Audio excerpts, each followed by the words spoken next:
Listo. Entonces, la última vez estábamos hablando de por qué era necesario considerar una metodología y alinearnos con una metodología para abordar el problema de la ciencia de datos. Entonces, digamos que los aspectos metodológicos tienen sentido cuando queremos que lo que nosotros construyamos se encaje dentro de como la solución a una necesidad de una organización. ¿Listo? Entonces, habíamos visto que hay un montonón de problemas y esos problemas pueden encajar en distintas partes de muchas organizaciones. Lo chévere de la ciencia de datos es que uno puede trabajar en bastantes problemas de naturaleza bastante diferente, pero para que las soluciones se usen, esas soluciones que uno construye tienen que estar alineadas con las metas del negocio. ¿Listo? Entonces, la idea no es hacer cosas que estén desencajadas de una realidad, sino que ojalá estén encajadas en una realidad, ya sea una realidad desde el punto de vista científico o una realidad desde el punto de vista de una organización. ¿Listo? Entonces, eso es importante. Ya habíamos hablado de por qué las metodologías de desarrollo de proyectos simplemente son formas estandarizadas. Ay, no estoy compartiendo la pantalla. Gracias. Las metodologías no son más que formas estandarizadas de una recetica que uno debe seguir para que no se le olviden algunas cosas importantes mientras se está desarrollando el proyecto. ¿Listo? Entonces, estas metodologías de desarrollo le ayudan a uno a que el ejercicio de ciencia de datos se haga de manera repetitiva. Esto a diferencia de muchos trabajos técnicos, mm, implica que la mayoría de los proyectos que nos van a llegar son proyectos diferentes. Entonces, como les contaba, en muchas empresas esto está surgiendo y vamos a compartir lo que mi visión de esto. Entonces, hay como la ciencia de datos ahorita se está haciendo de dos maneras. Una es porque algunas organizaciones están construyendo al interior de la organización equipos de ciencia de datos eh, que complementen lo que se estaba haciendo con los sistemas de información o respondan a ciertas necesidades. Entonces, piensen, por ejemplo, en los bancos. Los bancos empezaron a hacer ciencia de datos hace ya algunos años, tal vez fueron de las primeras organizaciones que se alinearon con el tema de ciencia de datos, entonces vieron un potencial en los datos y como ellos ya tenían un desarrollo tecnológico grande, pues armaron sus unidades de ciencia de datos. Entonces, para que se hagan una idea, eh, Bancolombia tenía sus oficinas principales en Medellín. Yo conozco a uno, creo que todavía es como director del área de ciencia de datos de Bancolombia. Él hizo el doctorado en Rennes. eh, y bueno, lo conocí hace algunos años cuando era estudiante, de hecho. Después de regresar de Rennes lo contrataron. Ahora es profe de esta cacharra también en la Universidad Nacional de Medellín y trabaja en la industria. Pero para que se hagan una idea, él estaba haciendo esto como desde el año 2016, 2017 en la industria, en los bancos. Entonces, los bancos ya tenían estas unidades ahí armadas y muchos bancos ya la tienen. Entonces, em, sea como sea, ya lo están haciendo. Otras empresas, piensen ustedes, por ejemplo, en Avianca, ya estaban haciendo data mining antes. Entonces, esto lo digo es por experiencia propia, porque he hablado, conozco a la gente que trabaja allá. Ellos ya tenían unos equipos grandes para hacer ciencia de datos, perdón, para hacer minería de datos y cuando empezó a penetrar lo de ciencia de datos, pues simplemente le cambiaron el nombre a ese equipo y contrataron más gente. Y Avianca ya tiene su unidad interna para hacer ciencia de datos. Entonces, hay varias empresas, sobre todo esas empresas grandes que ya tenían un montón de desarrollo tecnológico, que tienen sus unidades grandes de ciencia de datos y tienen ya unas dinámicas, digamos que armadas para hacer eso. Eso es como un gran grupo de empresas. Hay otras empresas que no le apostaron a hacer esto in-house, sino lo que hicieron fue empezar a contratar servicios. Entonces, algunos de ustedes seguramente trabajan en empresas, por ejemplo, de desarrollo de software, que hasta hace algunos tiempo hacían desarrollo de software y ahora están migrando al modelo de vender servicios de analítica. ¿Por qué? Primero porque pues esa es la tecnología que está requiriendo el mercado Y segundo, porque ya tenían un grado de conocimiento alto sobre cómo se desarrollaban los sistemas de información. Entonces, como nos hemos dado cuenta, creo que hasta ahora no es solo tener los datos almacenados, sino sacarles provecho. Y sacarles provecho implica que uno tiene que ir un poquito más allá de simplemente el desarrollo y la implantación de esos sistemas. Entonces, esas organizaciones, esas empresas, migraron a modelos de ciencia de datos. Entonces, poner algunos ejemplos de la gente que conozco. Eh, eh, Diego Ibagón tiene una empresa que es más o menos conocida, al que alguno de ustedes pudo haber aplicado, se llama Grupo DOT. Entonces, Grupo DOT, hasta hace algunos años, Diego pues es ingeniero de sistemas de acá, que no puedo entrar a Diego Ibagón. Mm, Desde hace algunos años ellos hacían software. Yo los conozco desde hace bastantes años, antes de que de hecho esta empresa existiera. Se hicieron partners de Amazon hace unos poquitos años, pocos, y empezaron a vender servicios de analítica. Entonces, algunos de ustedes, creo, han aplicado a, él es Diego, han aplicado y él es Germán, han aplicado a empresas como estas. Entonces, ellos siguen contratando desarrolladores, es una fuerza grande que tienen, pero por ejemplo, ellos contratan científicos de datos y tienen pruebas específicas. ¿Sí? Digamos, esa es una empresa donde se prestan servicios de analítica, y ellos lo que hacían antes era hacer desarrollo de sistemas de información. Entonces, ¿ellos qué hacen? Ellos desarrollan sus capacidades, tienen sus capacidades y venden proyectos a distintas organizaciones. Entonces, ellos trabajan con las finanzas, trabajan con otras empresas y tienen pues una metodología ya de trabajo particular, pero ellos tienen como las capacidades, arman sus equipos al interior de la empresa de científicos de datos y trabajan en muchos tipos de ciencia de datos, muchos problemas diferentes. Entonces es como para los que han visto, han hecho ingeniería y estas cosas, ingenieros de sistemas que están por ahí, es como cuando uno es desarrollador, entonces uno trabaja en una casa de desarrollo y le llegan proyectos de diferente naturaleza y uno lo que hace es hacer desarrollo. Aquí es algo parecido, pero proyectos de ciencia de datos. Claro, al interior de estas organizaciones las cosas tienen que funcionar de una manera más empresarial. Por eso se necesita que las metodologías estén andando. Esta es una y hay muchas, ¿no? Bueno, hay algunos, no es que sean, no es que pululen. Otra de estas es una de la gente con la que nosotros trabajamos, que es la gente de Nubu. Ellos también están ofreciendo servicios de analítica y nosotros, por ejemplo, trabajamos con ellos y les asesoramos en algunas cosas eh, desde el punto de vista ya más científico. Pero ellos también se alinean con este tipo de metodologías de las cuales estamos hablando. Entonces, si ustedes van a salir al mercado, este es el tipo de empresas donde los van a contratar o se van a ir a una organización grande donde ya hay equipos de científicos de datos y trabajan en problemas particulares o se van a ir a organizaciones que tienen el interés en contratar nuevos científicos de datos y quieren armar la cosa desde cero. Por eso a nosotros nos toca ir más allá de lo técnico y tener como algunos elementos porque en algún momento ustedes se van a tener que encargar de estos equipos. ¿Listo? Entonces, eso no lo habíamos dicho, pero creo que es importante decirlo en algún momento. Ok, listo. Entonces, la idea es tener un proceso estandarizado y habíamos hablado de este proceso en particular que era el CRISDM. Entonces, habíamos dicho que el CRISDM se construye al interior con el trabajo de un montón de gente que hacía minería de datos. Lo de minería de datos no es lo único que se hace en ciencia de datos, pero sí es de lo que está más establecido y lo que está, digamos que lo que es más antiguo y lo que nos permite tener una base para hacer ciencia de datos. Ciencia de datos son muchas más cosas, pero digamos que la metodología, por lo menos en lo que nosotros conocemos, se aplica. Entonces, habíamos visto esto, que es algo que es el mantra de nosotros, entender el negocio, entender los datos, preparar los datos, modelar, evaluar y iterar sobre esto y después desplegar. Entonces, cada uno de estos pasos es lo que tiene que hacer un científico de datos, ¿no? Científico de datos no es la persona a la que le llegan los datos y ahí corre los scripts para poder hacer la predicción, es la persona que es capaz de aterrizar un problema, formularlo como un problema en términos científicos y montar todo lo que se necesita para poder construir un producto decente y que sirva para algo.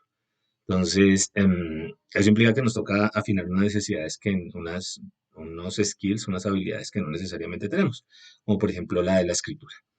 Entonces, habíamos ya hablado de estas fases: entender qué se hace en el negocio y los requerimientos, entender los datos, prepararlos, modelarlos, evaluarlos, desplegarlos. No siempre ustedes van a tener que hacer esto, obviamente a veces van a dirigir equipos grandes para hacer todas estas cosas de acá. A medida que estoy creciendo, hay especialización en estas tareas. Entonces hay gente que solo se encarga de modelar, hay gente que hay proyectos muy grandes donde hay gente que solo se va a encargar de realizar las tareas de evaluación y de interpretación, hay gente que se va a encargar solamente de hacer la preparación de los datos. Em, Haga de cuenta que ya están hablando ahí de 3 o 4 roles para un proyecto medianamente grande de una sola pregunta de ciencia de datos. Entonces, vamos a ir sobre cada una de estas cosas. La estrategia es la siguiente: revisamos la metodología, vemos ejemplos, discutimos como las implicaciones de lo que hay, y ustedes trabajan haciendo esto. Entonces, Business Understanding es lo primero que vamos a hacer. Después vamos a hacer Data Understanding. Entonces ahí vamos a aprender cómo se describen los datos, Data Preparation, cómo podemos preparar los datos para poder hacer el modelado, y después vamos a movernos a hacer el modelado, dependiendo de lo que queramos responder, del tipo de pregunta que tengamos. ¿Listo? Pero las preguntas se definen acá. Entonces, a ver, Business Understanding. Vamos a detallar lo que se hace en Business Understanding. Yo creo que después hacemos lo de Data Understanding bien en detalle, utilizando el documento de referencia que teníamos ahí. ¿Por qué? Porque yo necesito que, para que ustedes hagan algo concreto, tengan claro las preguntas de analítica de datos o las preguntas de ciencia de datos que quieran responder.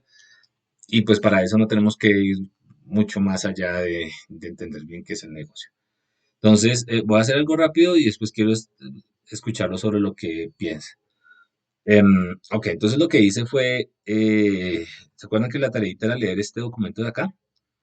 Que le explica ya a uno en términos un poco más concretos qué es lo que tiene que preguntarse para cada fase del negocio. Entonces, lo voy a ir leyendo con ustedes, voy a ir haciendo unos comentarios, y al final quiero que me ayuden a responder algunas preguntas y que organicemos un poco el trabajo que ustedes tienen. Ok, entonces, Chris Diem arranca no desde los datos, sino arranca desde más atrás, arranca desde una necesidad de negocio. Cuando yo hablé de negocio, yo no estoy hablando simplemente de algo que tiene un profit económico. Por ejemplo, el gobierno, las entidades de gobierno tienen un negocio. Entonces, por ejemplo, la Secretaría de Seguridad, el negocio es pues darle seguridad a la ciudadanía. La universidad tiene un negocio, la Universidad Nacional, y el negocio de la Universidad Nacional es formar profesionales de alta calidad y hacer ciencia de punta. Ese es el negocio de la Universidad Nacional.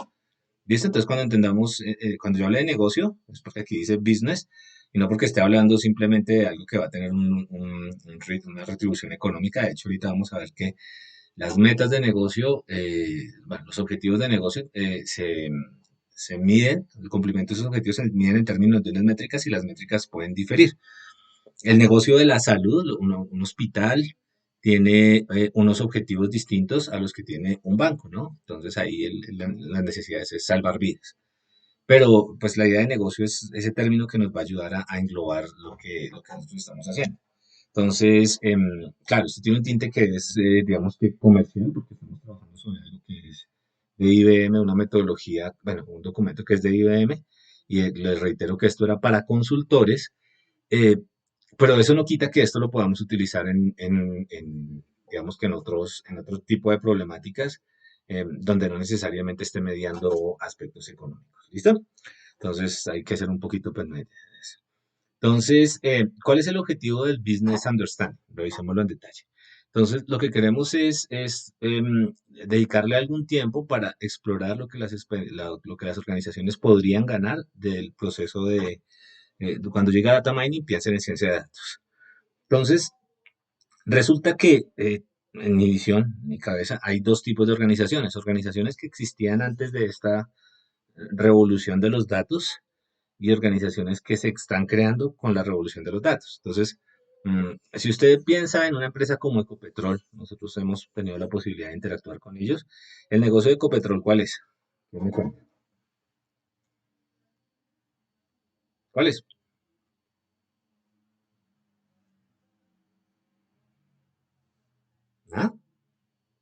¿Cuál es el negocio de Ecopetrol? Los hidrocarburos, Los energía con hidrocarburos. La hidrocarburos. explotación de hidrocarburos era en principio, por eso la Ecopetrol, pero ahora es la explotación de energías de estas relacionadas con carburos. Bueno, esos recursos no son renovables, pero ahorita están invirtiendo, por ejemplo, en energía renovable. Pero es la explotación de recursos que con un potencial energético, ¿cierto? Entonces, Ecopetrol tiene por lo menos unos 40 o 50 años, estoy seguro cuántos años tiene Ecopetrol. Pero Ecopetrol existía antes de que todo esto de los datos fuera importante. Entonces, Ecopetrol tiene una infraestructura, una organización grandísima, un montonón de gente trabaja en Ecopetrol, y tienen unas necesidades técnicas que son muy puntuales, y ellos ven un potencial del uso de los datos en esas necesidades técnicas, bueno, para la solución de esas necesidades técnicas. Entonces, ¿cuál es la diferencia ahí? Ecopetrol antes hacía sus cosas, por ejemplo, con expertos, con software que compraban de afuera, adaptando algunas cosas que ya estaban, digamos que en la literatura, pero cuando usted intenta adaptar, por ejemplo, los métodos de explotación que se utilizan en Finlandia para el mar, en Colombia, al interior de el Orinoco, pues las cosas varían mucho.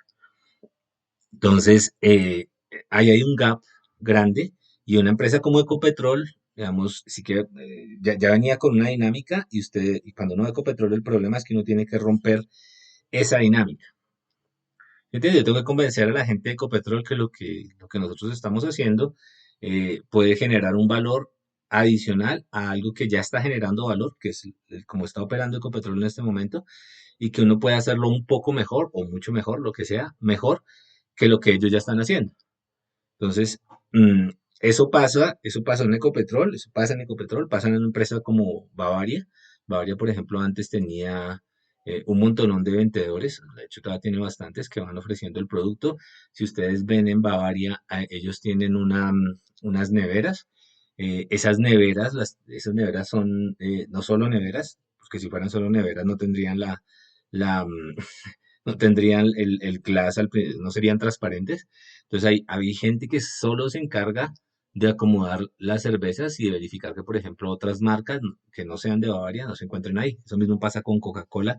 No sé si han visto que hay neveras de Coca-Cola y neveras de Postobón. Eso es merchandising y había gente que hace la tarea de organizar eso y verificar que eso está, digamos que la publicidad que está generándose a través de esas neveras sí sea adecuada.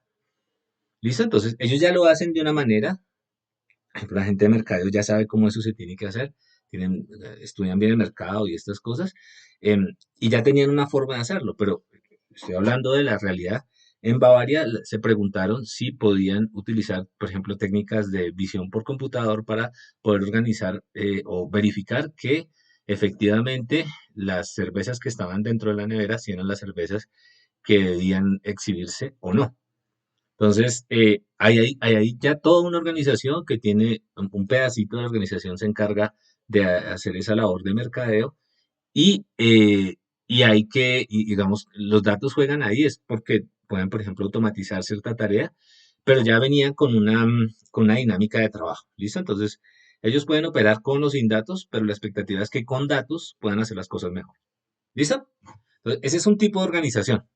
Entonces, cuenten ahí los bancos, cuenten ahí la industria tradicional, cuenten ahí todo lo que tiene que ver con la prestación de servicios, bueno, bancos, prestación de servicios financieros, cuenten ahí algunos servicios tecnológicos que ya eran de vieja data, de celulares y todas estas cosas. Entonces, hay un segmento del mercado de una industria, llamémoslo pre-revolución de los datos. Estoy siendo muy, digamos que, va a decir que hay una revolución o el momento donde explota lo de los datos. ¿Listo? Pero hay otro conjunto de organizaciones que se crea pegado a los datos. Entonces, esto no es solo válido para lo comercial. Piensen ustedes en la policía. La policía tiene sus mecanismos, por ejemplo, para poder priorizar cuáles son las zonas que deben vigilar. Eso lo hacen, esos públicos, eso lo hacen con el modelo de vigilancia por cuadrantes. Y ellos tienen unas metodologías para poder hacer esos modelos de vigilancia por cuadrantes. Entonces, ellos lo hacen independiente de si lo tienen datos o no, porque es una necesidad del negocio de ellos, que es proveernos seguridad. ¿Entienden eso? Es bien, bien importante. Ese es un conjunto de organizaciones donde los datos tienen potencial, pero tenemos que entrar a romper la inercia que ya traen en las soluciones que tienen. Entonces, ellos hacen las cosas de una forma tradicional y pues mal o bien les funciona. ¿Listo? Hay otro tipo de organizaciones que surgen con los datos. Entonces, esas son las que tienen bastante atención. Entonces, ahí está Rapid, por ejemplo. Entonces, Rapid se crea, pues, este unicornio que se crea junto con la revolución de los datos y que su negocio está basado en datos. El negocio de Rapid realmente no es entregar los es entregar los domicilios, sino es poder conectar las necesidades de nosotros, ciudadanos del común, con necesidades que tiene o con servicios que está prestando alguien, comida o cierto tipo de servicios. Entre más preciso sea ese match, más plata va a ganar rápido porque ellos cobran un pedacito por hacer esa conexión. ¿Listo? Uber es otro ejemplo de eso, entonces es un ejemplo de la prestación de servicios y básicamente el asset grande de Uber es la posibilidad de poder poner carros en sitios donde los van a demandar. ¿Listo? Entonces, esos negocios surgen pegados a los datos y para ellos es más natural resolver problemas de ciencia de datos. Entonces, no es lo mismo cuando usted se va, digamos, no he tenido la oportunidad, pero sí he tenido la oportunidad de trabajar, por ejemplo, con Rappi y estas cosas, pero sí he tenido la oportunidad y conozco a la gente que trabaja allá y trabajan de maneras diferentes. Y eso hay que, pues, entenderlo, ¿no? Ok, entonces, volvamos acá. Entonces, uno tiene que tomarse el tiempo para explorar lo que la organización puede ganar. Entonces, si no hay nada hecho y el negocio de la organización, piensen en banca esta nueva, banca mía, y hay gente al otro lado que está trabajando en sistemas bancarios que están innovando, por ejemplo, a raíz de la pandemia, estas cosas con nuevos productos. Entonces, ahí, por ejemplo, ahí no había una forma tradicional de hacer las cosas. Lo que yo haga con ciencia de datos puede generar un impacto grandísimo. Mientras que si yo voy a un sitio como Ecopetrol y digo que con minería de datos puedo mejorar, por ejemplo, o con ciencia de datos puedo mejorar el desempeño en la extracción de cierta cantidad, cierto tipo de extracción. Entonces, ahí yo tengo que probarlo de una manera distinta, ¿no? Entonces son cosas que uno, digamos, gana con la experiencia, pero ustedes también tienen que tener en la cabeza. Entonces, la idea es que ustedes puedan alinearse con las organizaciones, con las expectativas de la organización.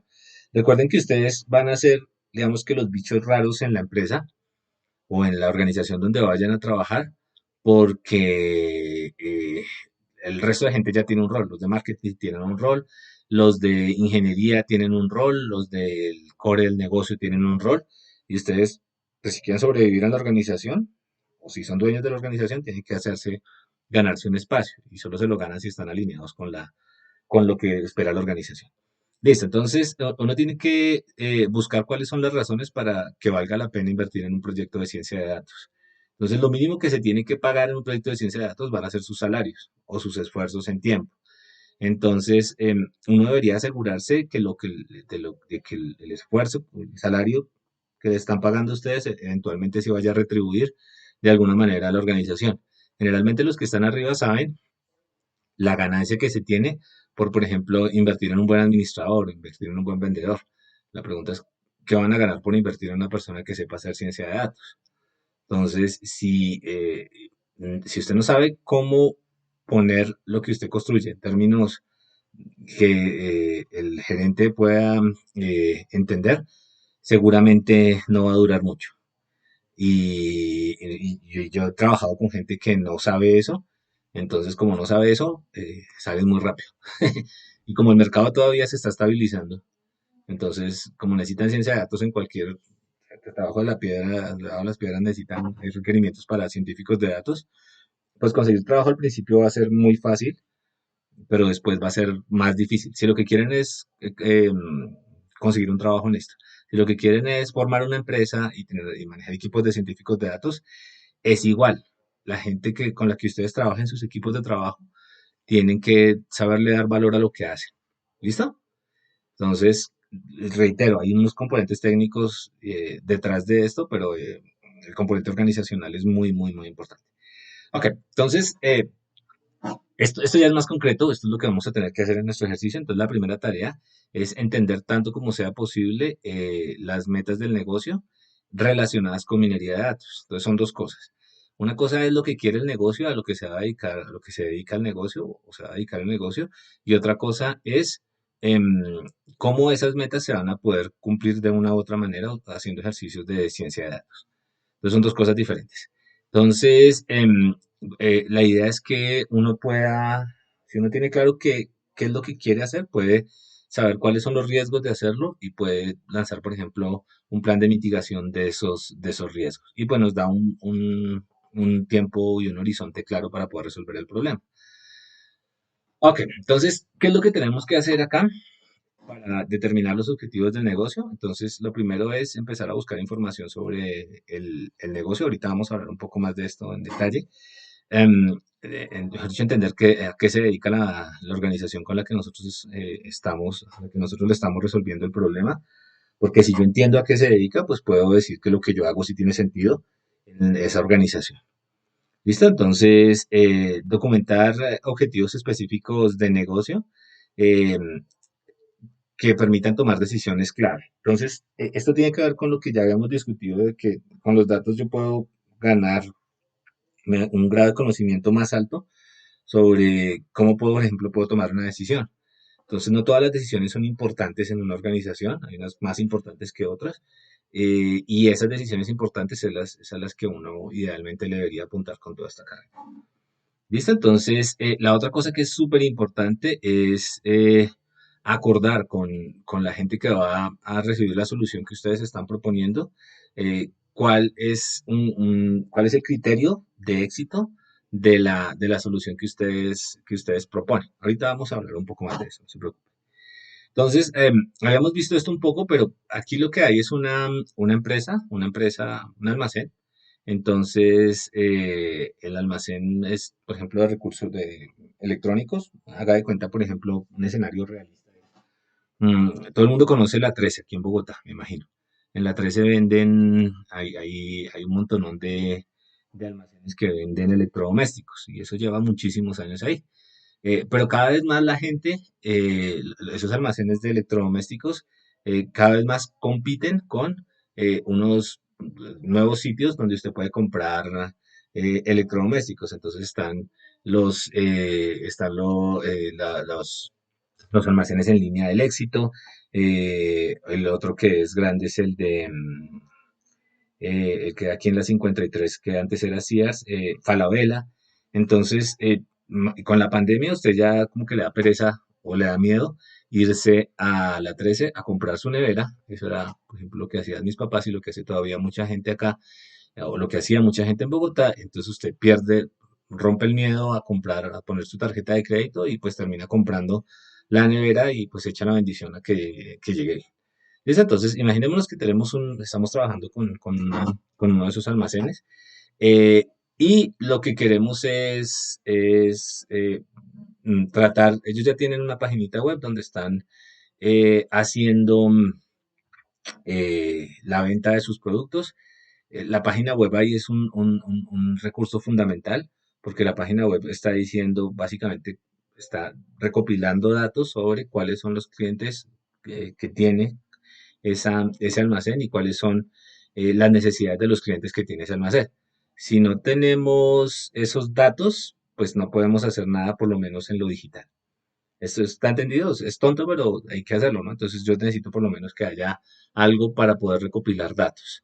¿Listo? Entonces,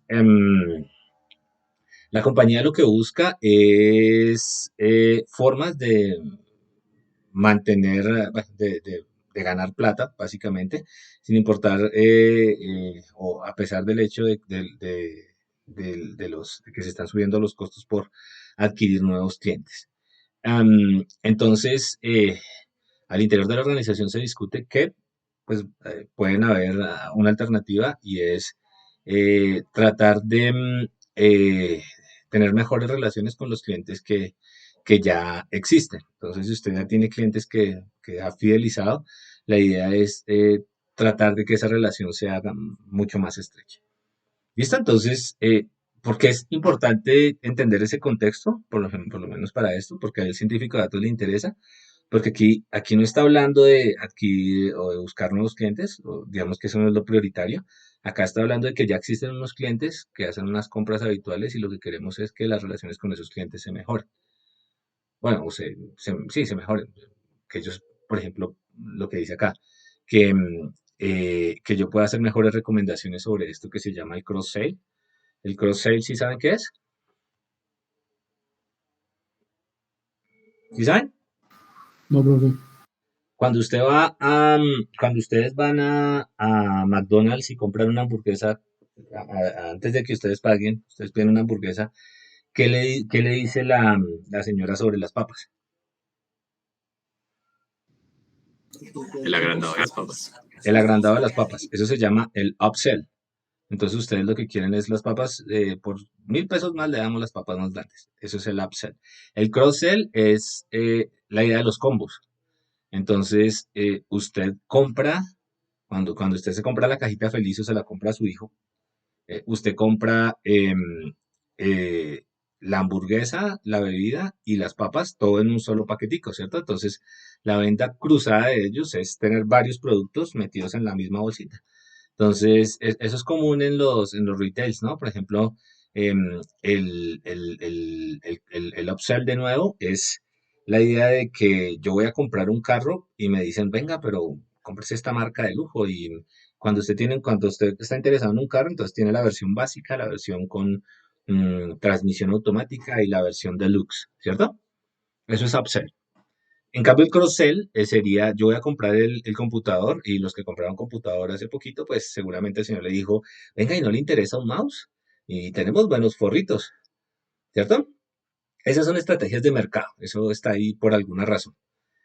Así uno no las vea, está ahí por alguna razón, ¿listo? Y la razón es básicamente económica. Entonces, nótese que aquí la idea de hacer cross-sell no fue del científico de datos. Llegamos allá y alguien ya se había dado cuenta que si la señora va por una estufa, de pronto es bueno también ofrecerle la olla express.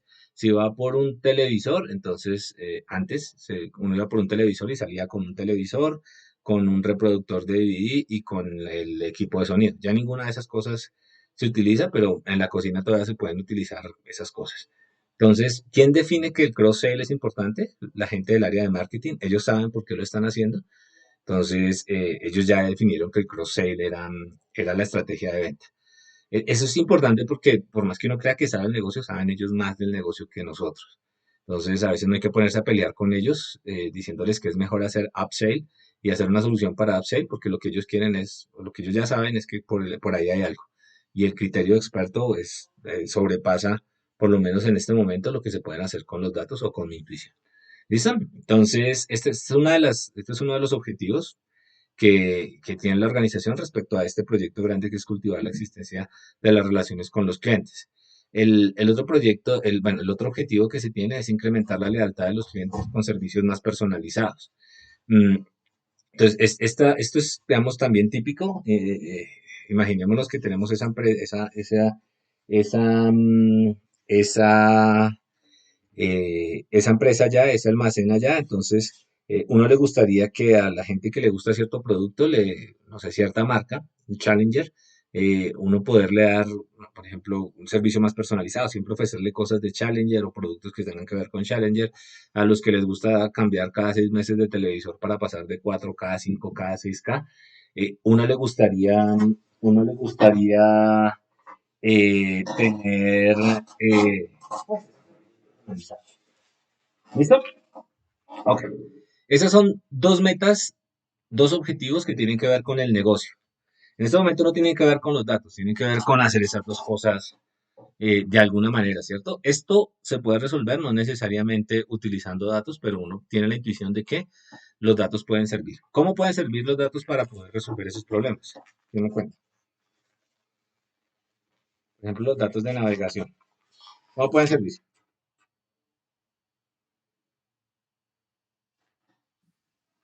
Para segmentar a las personas dentro de grupos y poderles ofrecer ciertos productos.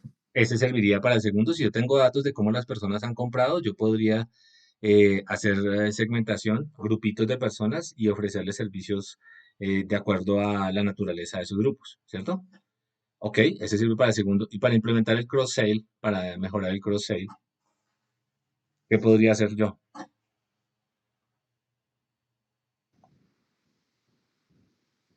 De pronto mirar qué productos ha adquirido actualmente, pues hace poco y como ofrecerle los complementos a esos productos.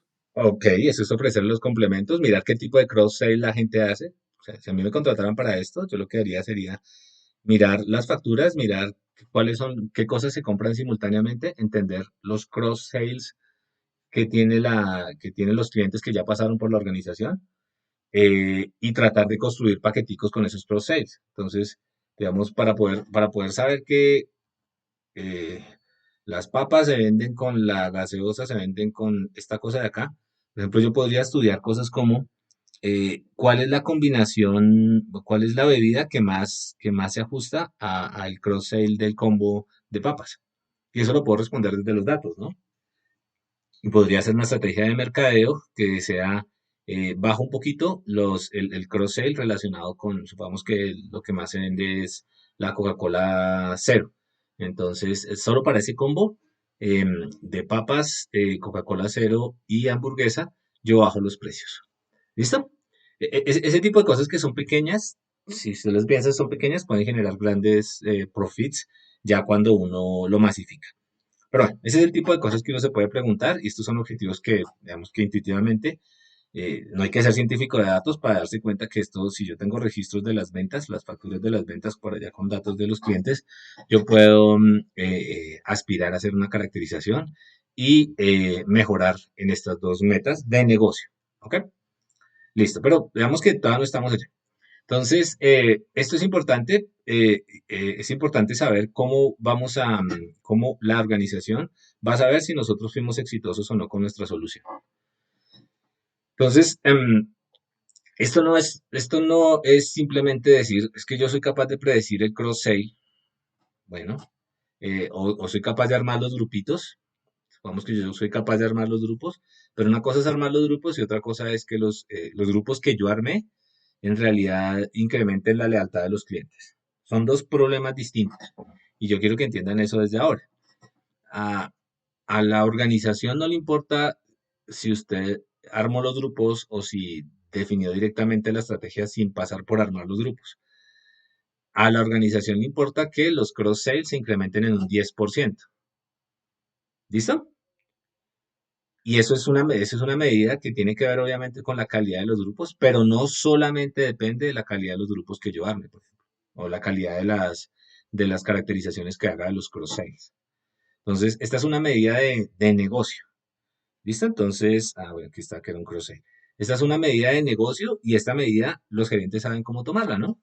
Entonces, simplemente ellos le dicen al ingeniero de sistemas, venga, eh, ¿cuánto estábamos vendiendo en cross-sales el año pasado? ¿Cuántos combos vendíamos? eh, 500.000. Ahora, ¿cuántos combos vendemos? 550.000. Algo pasó ahí, que no necesariamente es solamente el efecto de ustedes como científicos de datos, sino algo pasó ahí que, algo pasó ahí que hizo que esto se incrementara. Entonces, quiero que también entiendan que no es, ustedes tienen un rol fundamental, porque ustedes van a, por ejemplo, a decir en qué grupo se debería invertir. De hecho, podrían hasta sugerir cómo se debería invertir, cómo se debería armar los servicios personalizados o cómo se deberían armar los combos. Pero este incremento no va a depender solo del hecho de que ustedes digan cómo se deben armar los combos. Depende del hecho de que eso se pueda implementar en la organización, es decir, que eso se articule, que eso sea desde el punto de vista financiero viable, que haya toda una estrategia de marketing para eso eh, y que obviamente los clientes compren el 10% más. Entonces, el problema va más allá de simplemente construir las cajitas o caracterizar los datos. ¿Por qué digo que va más allá? Porque es que el gerente no le va a importar al final si usted hizo bien o no las bolsitas. El gerente lo que va a pedir es un reporte sobre esta variable y va a evaluar si ese 10% se hizo o no. ¿Listo? Ok, entonces ese es un criterio de éxito y son los criterios de éxito que usa la gente, los tomadores de decisiones. Entonces, cuando usted trabaja con tomadores de decisiones, ellos le dicen, es que yo necesito el grupo, caracterizar el grupo de personas que les va a pasar esto para hacer una intervención. Entonces, a ellos les interesa saber ese grupo, verificar si el grupo es viable. No les interesa, en últimas, saber cómo lo hizo, confían en que usted lo vaya a hacer desde el punto de vista científico de manera rigurosa. Listo, entonces otra cosa que es medible es que los clientes, por ejemplo, pasen más tiempo y vean más páginas mientras visitan el sitio. Entonces, si usted va a Amazon, se la puede pasar un montón de tiempo viendo cosas de Amazon. ¿Por qué? Porque pues ellos invierten una cantidad de plata absurda haciendo esto, incrementando la lealtad del cliente. Si ustedes entran a Netflix, pues me imagino que muchos gastarán mucho tiempo viendo solamente los catálogos de Netflix, porque ellos invierten mucho tiempo mejorando la lealtad y esos tiempos se pueden medir. Entonces, me imagino que ya todo el mundo sabe cómo puede ver el tiempo que ustedes pasan en Facebook. Entonces, ¿cuántas horas pasan ustedes en Facebook? Uno lo puede ver ahí. Y eso tiene que ver es con el diseño de Facebook. Y hay un montón de gente que no solo trabaja en ciencia de datos, sino trabaja en el diseño visual de esas cosas, en dónde los tiene que poner, en qué tipo de información tiene que pasarle. Todo eso está alimentado por datos naturalmente, pero el éxito de Facebook no es aumentar en 1 o un 2% la capacidad de predecir que ustedes les interesa ciertas cosas, sino que en realidad ustedes pasen más tiempo allá. Y eso implica los datos, pero implica más cosas. Y eso es una cosa que uno tiene que entender. ¿Listo? Entonces, de hecho, si uno no sabe articularse, eso nunca va a tener éxito. ¿A qué me refiero? Si ustedes solamente llegan y hacen el experimento y tienen los mejores resultados y no tienen cómo poner eso al servicio de la organización, que eso se haga, que la estrategia que proponen se use realmente, nunca van a llegar a esto de acá. Eso no va a pasar. ¿Listo?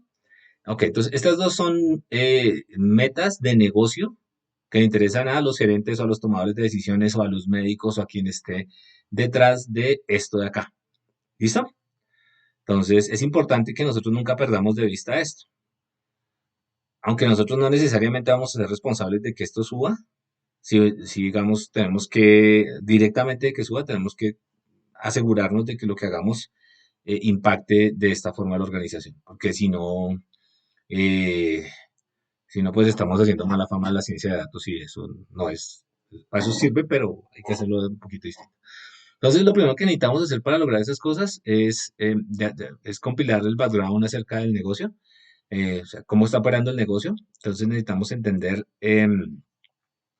la situación actual del negocio y en particular lo necesitamos entender en términos de cuáles son los recursos disponibles, cuáles son los problemas y cuáles son los objetivos o las metas del negocio.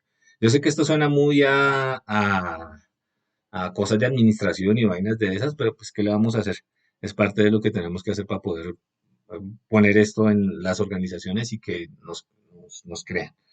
Entonces, lo que tenemos que hacer es entender un poco sobre la situación actual del negocio con el fin de encontrar respuestas a preguntas que pueden impactar en la salida del proyecto de DataMine.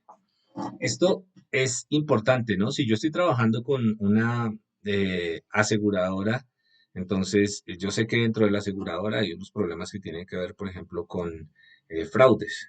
Entonces, esa es una pregunta real y es algo que ellos al interior de la aseguradora entienden que puede pasar y es una pregunta de valor para ellos. ¿Listo? Entonces, yo quiero escoger preguntas que sean de valor para la organización y para eso pues tengo que entender a dónde me estoy parando o con quién estoy trabajando, ¿cierto? Y eso es válido, de nuevo, no solo para los negocios. Por ejemplo, nosotros trabajamos con la profe Lauren, estamos desarrollando herramientas de inteligencia artificial para el herbario nacional. Entonces, el herbario nacional es un repositorio donde están, los biólogos de acá lo conocen, el Herbario Nacional Colombiano. Esto es del ICN y son colecciones biológicas. Entonces son datos digitalizados. ¿Nadie me ayuda con una especie? Espérate.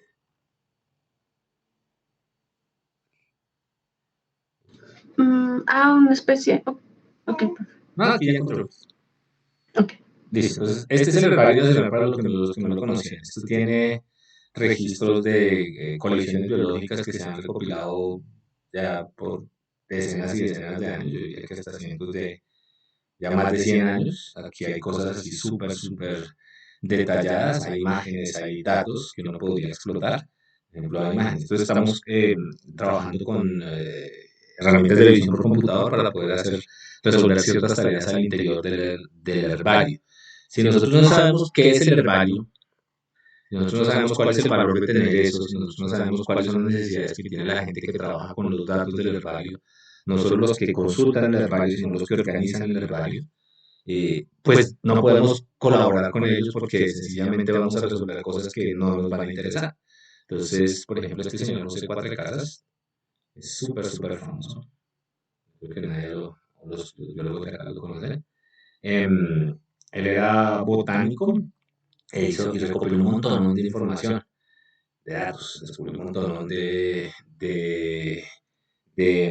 ¿cómo se llama esto? De especies y las documentó y hay muchas especies, por ejemplo, los primeros Espeletea que se reportaban, los primeros frailejones, todos son de José Cuatro de Casas.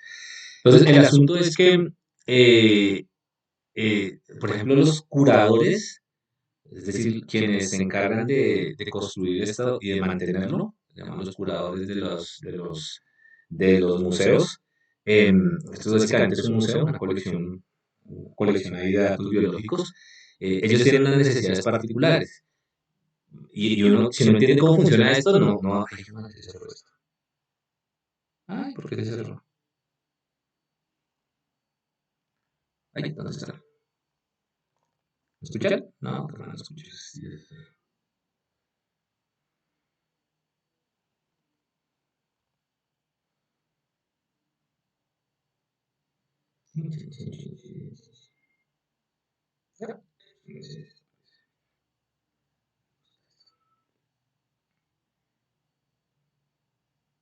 Qué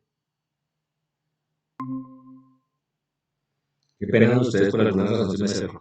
Bueno, entonces les estaba contando que en estas colecciones hay datos muy viejos, en particular, por ejemplo, los datos de José Cuatro Casas. Entonces, en la época, esos datos son, vamos a ver, Gabriel. Entonces, este es el tipo de cosas que estamos haciendo para ellos.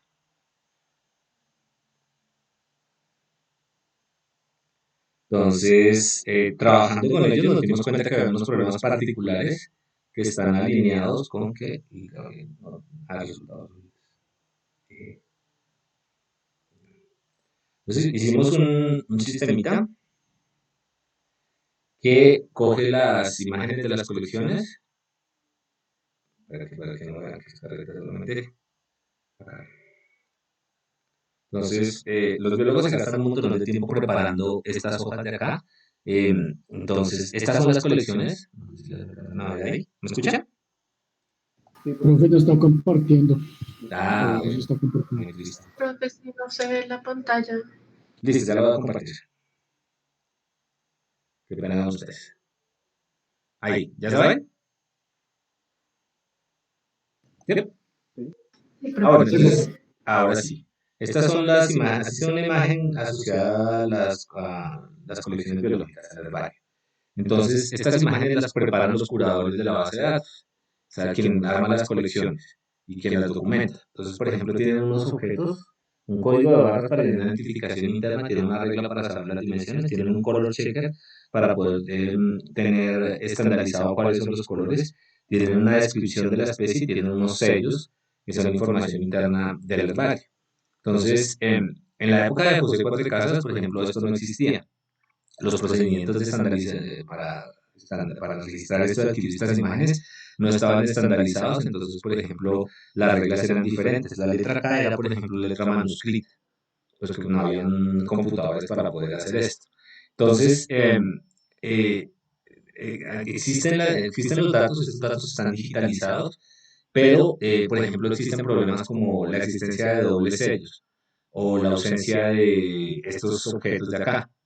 Esos problemas son un problema para los curadores. Una alternativa es ir imagen por imagen y documentar qué es lo que falta o lo que sobra, cuáles son las anomalías en todos estos objetos de acá.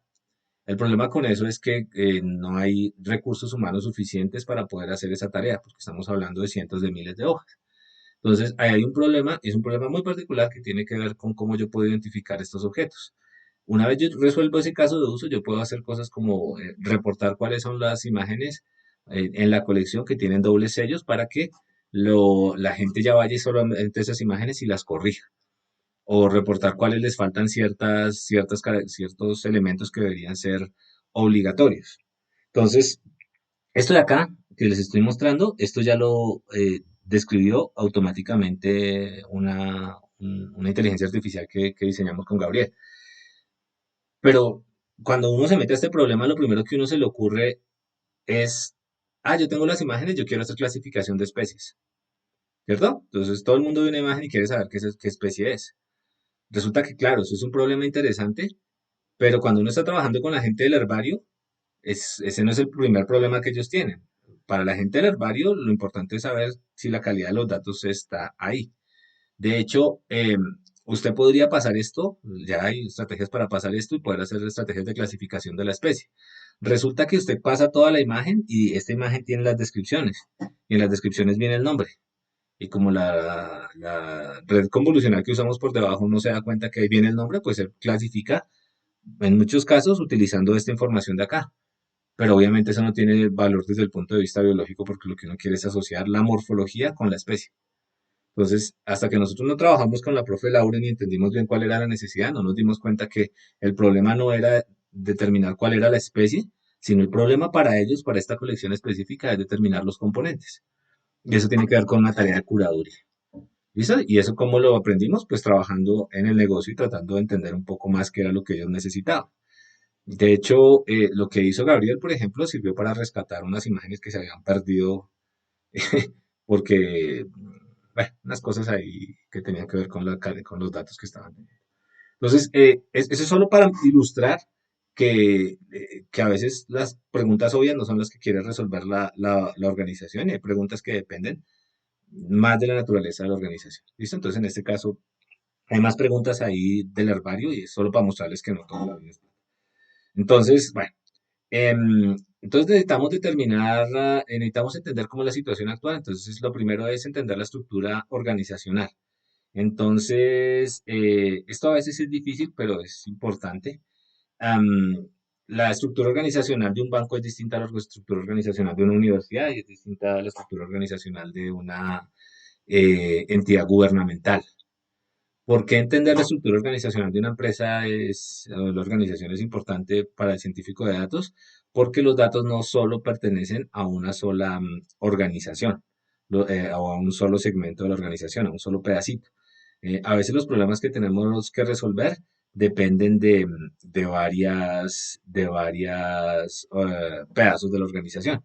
Entonces, ilustrémoslo acá en este, por ejemplo, creo que es uno de, eh, esto es carreta, pero quiero que vean una cosa. El organigrama o la estructura organizacional de un hospital, pues en la estructura organizacional de un hospital, pues vamos a encontrar la gerencia del hospital, pero vamos a encontrar algunas em, unidades, ¿no? Entonces, por ejemplo, está urgencias, está radiología, está cuidado intensivo, está pediatría. Eso es lo que hay dentro de esas estructuras organizacionales. ¿Listo?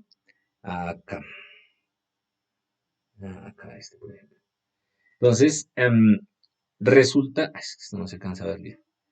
Resulta que si ustedes quieren resolver un problema en radiología, en imagen médica, pues no es suficiente con tener las imágenes a las cuales puede tener acceso, por ejemplo, el radiólogo. ¿Por qué? Porque es que esas imágenes, solo resolver el problema de, por ejemplo, encontrar un tumor en una imagen, implica que yo tengo que saber qué tipo de tumor es. Y ese tipo de tumor seguramente va a estar, por ejemplo, en el área de patología. ¿Listo? Entonces, yo podría preguntarle al de patologías para que me dé datos adicionales, pero resulta que eso está ligado a una historia clínica. Entonces, necesito hablar con el que tiene el gobierno, se llama formalmente, el gobierno de los datos de patología, de los datos de la historia clínica, para ver si nos podemos articular y construir la mejor caracterización posible. Y yo no voy a entender eso si yo no sé en la organización en la que estoy parado, ¿cierto? Entonces, eso es clave. Pues, digamos, yo no vuelvo a decir que es tonto, es clave entender quién tiene los datos en los cuales uno requiere. Entonces les comparto cuando estábamos trabajando con el proyecto este de la EPS, teníamos contacto con una sola persona, ¿cómo era que se llamaba? No me acuerdo, era un ingeniero de sistemas y él tenía en la cabeza toda la organización. Imagínense en la EPS, 7 millones de personas, todos los datos que se pueden tener, datos clínicos y datos de todo. Y él era nuestro contacto y le decíamos a él, venga, necesitamos datos de el estrato, necesitamos datos de las condiciones de comorbilidad, necesitamos datos de cuáles fueron los últimos medicamentos que le llegaron. Él tenía en la cabeza lo que estaba, cómo era la estructura de datos de la organización y mágicamente, no mágicamente, sino porque el jefe de él le decía, en 2 días ya teníamos datos de millones de personas con las columnas que necesitábamos. Entonces, él hacía toda esa tarea de articulación al interior de la organización y pues nos ahorraba tiempo, pero si no hubiera sido por él, todavía estaríamos dando vueltas para conseguir esos datos. Y eso, digamos que eso implica que nosotros de alguna manera conocíamos la estructura organizacional o estábamos conectados con alguien que sabía dónde estaba lo que uno estaba buscando.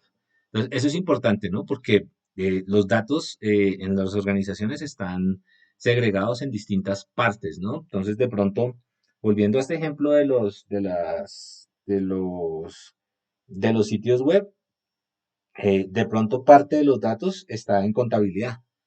Eh, Otra parte de los datos tiene que ver con las interacciones que se hacen con la página web.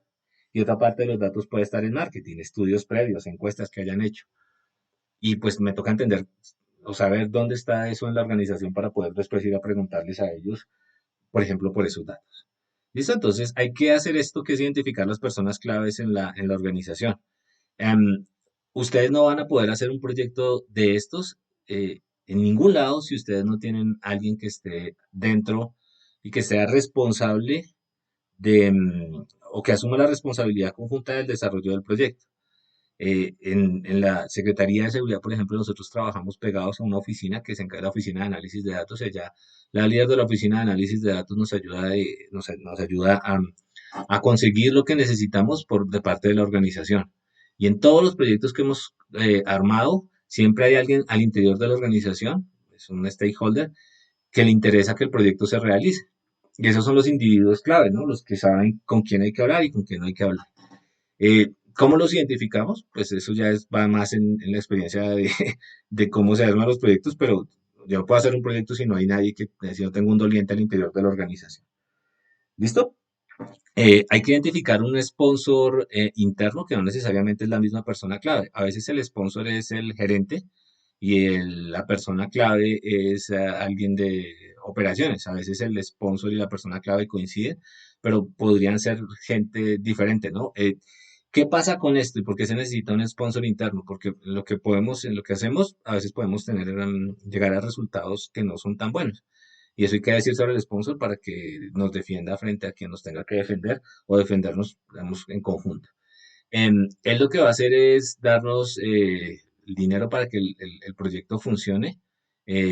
Esto, como todo en la vida, no va a correr, no va a operar si ustedes no tienen un soporte financiero, si ustedes no logran asegurar dinero para sus proyectos, si no logran mostrar que lo que ustedes hacen genera dinero, pues sencillamente la unidad de analítica de negocios, de analítica de datos o de ciencia de datos se va a cerrar, porque pues si no hay plata no van a tener con qué pagarle a su división. O gente que sea del dominio experto. Esto pasa mucho, por ejemplo, en imagen médica o en general en procesamiento de datos médicos.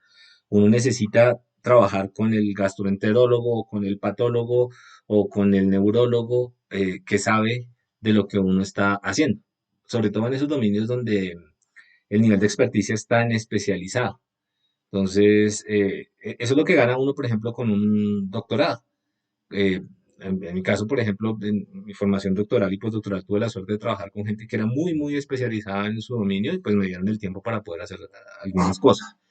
Eh, y digamos, el trabajo con ellos es muy bacano porque uno aprende muchísimo, pero uno también tiene que entender que, por ejemplo, en el caso de los médicos, un neuroradiólogo, una hora de un neuroradiólogo cuesta, eh, no se pueden imaginar cuánta plata. ¿Listo? Entonces, ese tiempo hay que saberlo aprovechar muy bien. Y esas relaciones hay que saberlas cultivar muy bien. ¿Listo? Entonces, esas son cosas que no necesariamente habrán escuchado ustedes antes, pero pues se las digo porque así funciona la vida. Ok, entonces este comité de steering son comités que generalmente direccionan para dónde va la empresa. Eso es en grandes organizaciones. Entonces hay que determinar si existe un comité de esos y estar como alineado con ese tipo de comités. Am, Identificar las unidades de negocio que pueden estar afectadas por el proyecto de data mining o el proyecto de ciencia de datos. Entonces, lo que nosotros hacemos tiene un impacto, por ejemplo, en la automatización de ciertas tareas. Y esas tareas de automatización en última significa que vamos a reemplazar a algunas personas. Y eso impacta dentro de las unidades de negocio. Eh, Impacta dentro de la forma en la que la gente hace sus tareas. ¿Cierto? Entonces, eso es claro acá. Si nosotros logramos hacer esto y lo hacemos bien y logramos poner una solución, digamos que al servicio del herbario, el tiempo que estaba dedicada a las personas a hacer la curaduría ya lo pueden dedicar a hacer unas tareas más específicas o unas tareas diferentes. Ustedes lo piensan eso porque es importante, porque es que eh, tareas como saber, como contar si hay un código o dos códigos, son tareas para las cuales yo no necesito tener una persona con maestría o inclusive con doctorado, mm, y que en este momento las necesito tener porque pues así es la vida y el procesamiento de la información es así. Pero ese nivel de automatización cambia los pipelines al interior de las organizaciones. ¿Listo? Entonces, reduce tiempos y eso hace que, por ejemplo, la gente que tenía ciertos trabajos ahora tiene que asumir otras responsabilidades al interior de la organización. Ok, entonces, este es determinar la estructura organizacional, hay que describir el área donde está el problema, bueno, o el problema específico. Eh, los proyectos al final siempre van a estar pegados a un área, así los datos con los que nos nutramos vengan de áreas diferentes. Entonces, por ejemplo, lo que estamos haciendo nosotros bueno, alguna vez resolvemos problemas de anomalías, detección de anomalías. Eso estaba pegado a un área que era el área de finanzas. Entonces, la gente con la que interactuábamos era de ahí. Entonces, tratar de saber cuál es el área con la que yo voy a trabajar. Entonces, hay que describir el problema en términos generales. Aquí hay una herramienta que algunos de los que trabajan conmigo conocen y es la pirámide del problema. Eso en esencia es arrancar del problema más grande e irlo aterrizando, aterrizando, aterrizando hasta tener un problema mucho más específico. Sea como sea, ustedes en algún momento van a tener que describir cuál es el problema particular que quieren resolver. ¿Listo? Entonces, el problema no es aumentar en 10 la venta de cross sales, la venta de combos. Digamos, ese problema tiene que estar mucho más especificado. ¿Ok? Entonces, esta es una cosa que le voy a poner mucha atención en el entregable de ustedes. Hay que indagar sobre la experiencia previa. Para muchas de estas cosas, muchos de los problemas en las organizaciones ya habían unas alternativas previas. Entonces, ejemplos de varios lados. Entonces, por ejemplo, en, en, en cerebro, alguna vez uno caracteriza ciertos tipos de redes. Esa tarea de caracterización la estaban haciendo los neurocientíficos a mano, a ojímetro, y nosotros diseñamos una estrategia para poder automatizar esa tarea. Entonces, ¿se solucionaba el problema? Claro, los neurocientíficos se gastaban su tiempo identificando ciertos patrones en los datos. Em, digamos, ese era como el antecedente y antes de que nosotros propusiéramos la solución automatizada basada en ciencia de datos, antes ya había un escenario y uno tiene que entender cuáles eran los beneficios y las limitaciones de ese escenario. Ok, pero creo que me adelanté ahí. Ah, no, sí, sí, sí, no, sí es esa. Esa era la forma en la que se hacía antes. Ok, pero espere que me perdí acá. Entonces, hay que describir el problema, hay que clarificar los requisitos, los prerequisitos del proyecto. Los prerequisitos del proyecto son las cosas que necesitamos para que el proyecto se ejecute. Entonces, esas cosas son no solo los datos, o sea, pues claro, si queremos hacer analítica de datos y no hay datos o una forma de generarlos, no la podemos hacer, pero puede que tengamos datos, pero no tenemos personas que nos ayuden a interpretar esos datos o carecemos de recursos para poder realizar el análisis de datos. Entonces, por ejemplo, hay una organización, creo que les había contado, que quiere hacer transcripción de datos de voz. Eh, Entonces, el problema no es solo transcribirlos, sino poderlos estructurar. Puede que los datos estén, pero si yo no tengo personas que me ayuden a verificar que las estructuras o a estructurar esos datos, o a verificar que los datos que mis algoritmos estructuran, si son los adecuados, pues yo no me puedo meter en ese proyecto. Entonces, si yo no tengo dominios de expertos que sean capaces de estructurar los datos o de verificar que lo que yo estoy construyendo con mi equipo es viable, pues ni siquiera me desgasto en eso y eso es un prerequisito. Em, Ahí hay que preguntarse cuáles son las motivaciones detrás del proyecto, eh, y si ya se usa minería de datos o alguna estrategia de analítica. Entonces pasa mucho que cuando usted va a ciertas organizaciones, entonces le dicen a uno, no, aquí ya hacemos analítica de datos y le muestran a uno el dashboard que construyó el ingeniero para poder mostrar los cubitos de los datos. Ustedes van a entender eso un poco mejor. Claro, eso resuelve ciertas necesidades de analítica, pero nosotros podemos ir un poco más allá. Entonces, lo que hay que preguntarse ahí, sin ser grosero, es si eso en realidad está al servicio de alguna necesidad particular o simplemente es, y perdón por la expresión, una chochera del gerente, porque el gerente cada que hace sus juntas de gerencia quiere mostrar unos grafiquitos para ver alguna cosa, pero eso al final no le va a permitir tomar decisiones de una manera mucho más precisa, que es hacia donde nosotros queremos ir. Bueno, entonces, si existen esos proyectos, toca chequear el estado de los proyectos con el grupo de negocio. Vamos a ver si ya hay algún avance al interior y cómo van con ese avance. Entonces, hay que averiguar ahí quién lo ha hecho y cuáles fueron los resultados de ese ejercicio. Generalmente alguien al interior de la organización pasa mucho, ya ha intentado hacer cosas de estas. Entonces, en muchos lados llegamos y nos dicen, uy, no, hasta aquí ya hacemos analítica de datos. ¿Y qué la hizo? No, la hizo el ingeniero de sistemas. Ah, bueno, no está mal que la haya hecho el ingeniero de sistemas, el punto es que se haya resuelto algo que sea de interés y pues no hay que partir de la base de que lo que hicieron está mal, hay que entrar a ver y hablar con él a ver qué fue lo que hizo. Porque si lo que hizo, por ejemplo, le da insumos a uno para arrancar, eso es un súper buen punto de arranque. Mm, Esto es súper importante. Las cosas que nosotros hacemos tienen un jargon, una terminología que es bastante agresiva para la gente. ¿Listo? Entonces, si usted habla del score F1 del método de clasificación, o si habla de los clústeres que se hacen sobre los segmentos de mercado, si usted habla de un método de reducción de dimensionalidad, eh, si le habla de eso a un gerente, pues le puede hablar, pero el gerente lo va a mirar raro y lo que va a pensar es que pues usted no, no va a ser tan polite, pasa. Entonces, esto es una cuestión que para mí, mi experiencia ha sido súper, súper valiosa y es que uno tiene que gastarse el tiempo explicándole a la gente de la forma más clara posible lo que uno está haciendo. ¿Listo? Entonces, así yo esté haciendo el método más elaborado, lo que sea, la gente tiene que entender em, cuáles son cuáles son las cosas que nosotros estamos haciendo. Entonces, o cuál es la terminología por lo menos que nosotros estamos haciendo y aprender a distinguir. ¿Listo? Entonces, a diferencia, todo el mundo tiene más o menos una idea de qué es una base de datos, pero no todo el mundo sabe qué es un método de optimización. ¿Listo? Entonces, uno le toca gastarse un tiempo, no poco, preparando material para que la gente que va a interactuar con uno entienda lo que uno está haciendo. ¿Listo?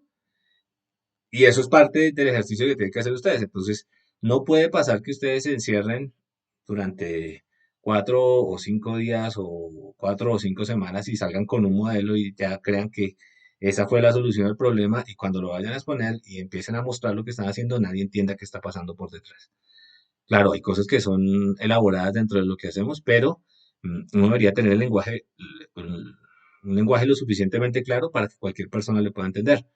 Por ejemplo, yo aprendí eso cuando interactuaba con una periodista, ya de la formación periodista, estábamos trabajando en este problema de detección de anomalías, y pues me tocó sentarme y explicarle qué significaba una anomalía desde el punto de vista matemático y qué era un outlier y cómo eso se podía entender en términos de básicamente geometría.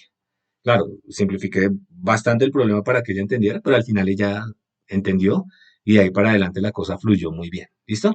Entonces, uno no puede partir de la base de que el que está al otro lado es un iletrado desde el punto de vista matemático y hay un montón de conceptos que uno le puede pasar a él y las cosas que hacemos acá, créanme que no son cosas del otro mundo que uno no le pueda explicar a una persona con un título de, o cualquier persona que tenga por lo menos un bachillerato y que tenga la voluntad de entenderlo.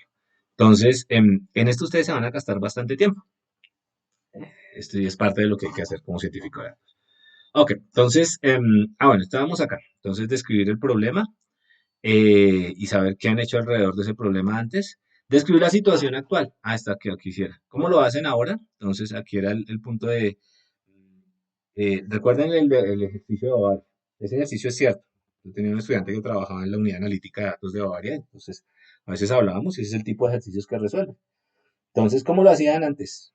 No sé si lo hacen antes o ahora, pero ¿cómo lo hacen? ¿Cómo lo hacían? Pues tenían un montón de gente que iban por las tiendas eh, eh, contando las botellas y mirando que las botellas estuvieran en la posición que es, porque, y que, digamos, usted no tuviera una botella de una marca competidora. Un dato curioso, resulta que los colores de las botellas son particulares y las formas de las botellas son particulares, y obviamente distinguen los productos, y esa información se puede utilizar para, por ejemplo, hacer ese tipo de advertising. Entonces, si usted quiere, por ejemplo, trabajar en ese problema, tiene que entender cómo lo hacían. Entonces, ¿cuántas tiendas pueden haber en Bogotá? ¿Cuántas personas necesita yo desplegar? ¿Cuánto tiempo toma en promedio una persona para realizar la tarea de verificación? Entonces, todas esas cosas son importantes y es parte de lo que yo tengo que entender respecto a la situación actual. Para toda la ciudad necesito contratar a 300, 400 personas. Eh, es posible si esas personas tienen que cubrir cierta área y se demoran media hora, o vamos lo más realista, o se demoran 5 minutos haciendo ese check-in. Básicamente van y miran eso y dicen, sí, sí, sí, sí está, ponen un chulito y van a la siguiente tienda. ¿Listo? Entonces, si ustedes logran bajar ese tiempo con un sistema automatizado, pues seguramente ya no van a necesitar más personas y pueden de hecho extraer mucha más información respecto a lo que está dentro de esa imagen. ¿Ok? Entonces, eso es parte de lo que hay que hacer. Hay que entender cómo se hace y hay que entender cómo se hace en términos cuantitativos. Otro ejemplo. ¿Cómo se hace ahorita el diagnóstico de imágenes en patología? Pues el patólogo tiene que hacer la preparación de la patología. Las patologías se ven así.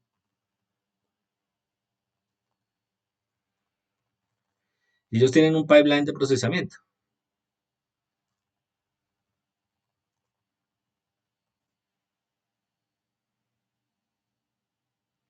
Entonces, lo que hace un patólogo, bueno, lo que se hace, eso es patología digital. Pero lo que se hace en patología es que uno prepara estas cosas de acá, ellos los meten dentro del microscopio y empiezan con el microscopio a explorar diferentes áreas hasta que, por ejemplo, dependiendo de la tarea que tengan, determinan si hay cáncer o no, por ejemplo, si esa es la tarea. Entonces, dependiendo del tipo de cáncer, ellos examinan ciertas partes del tejido y, digamos que construyen un modelo mental y a partir de lo que aprendieron como patólogos durante años y años de entrenamiento, dan su diagnóstico. Para ciertos tipos de patologías, por ejemplo, la patología en patología uno ve los tejidos y tejidos hay más tejidos que órganos. ¿Listo? Entonces es distinto el tejido de nuestro cerebro, al tejido de nuestros pulmones, al tejido muscular o al tejido de nuestra vejiga. Entonces se organizan las células de manera distinta pues el cáncer, que son células que crecen de forma desordenada, se ve diferente en diferentes tipos de tejido. ¿Listo? Súmele a eso que para diferentes tipos de tejido hay diferentes tipos de tinción. Tinción simplemente son unas sustancias químicas que uno le echa para que se vean unas u otras cosas. Entonces, el patólogo se gasta una buena cantidad de tiempo haciendo análisis de cierto tipo de patologías. Entonces, hay que entender cómo lo hace el patólogo, hay que entender cuánto tiempo se demora el patólogo haciendo eso, cuántos patólogos tenemos, cuántas placas podemos evacuar diariamente. Todo eso hace parte de la situación actual. Entonces, yo tengo que ver realmente y cuantificar eso cómo se está haciendo.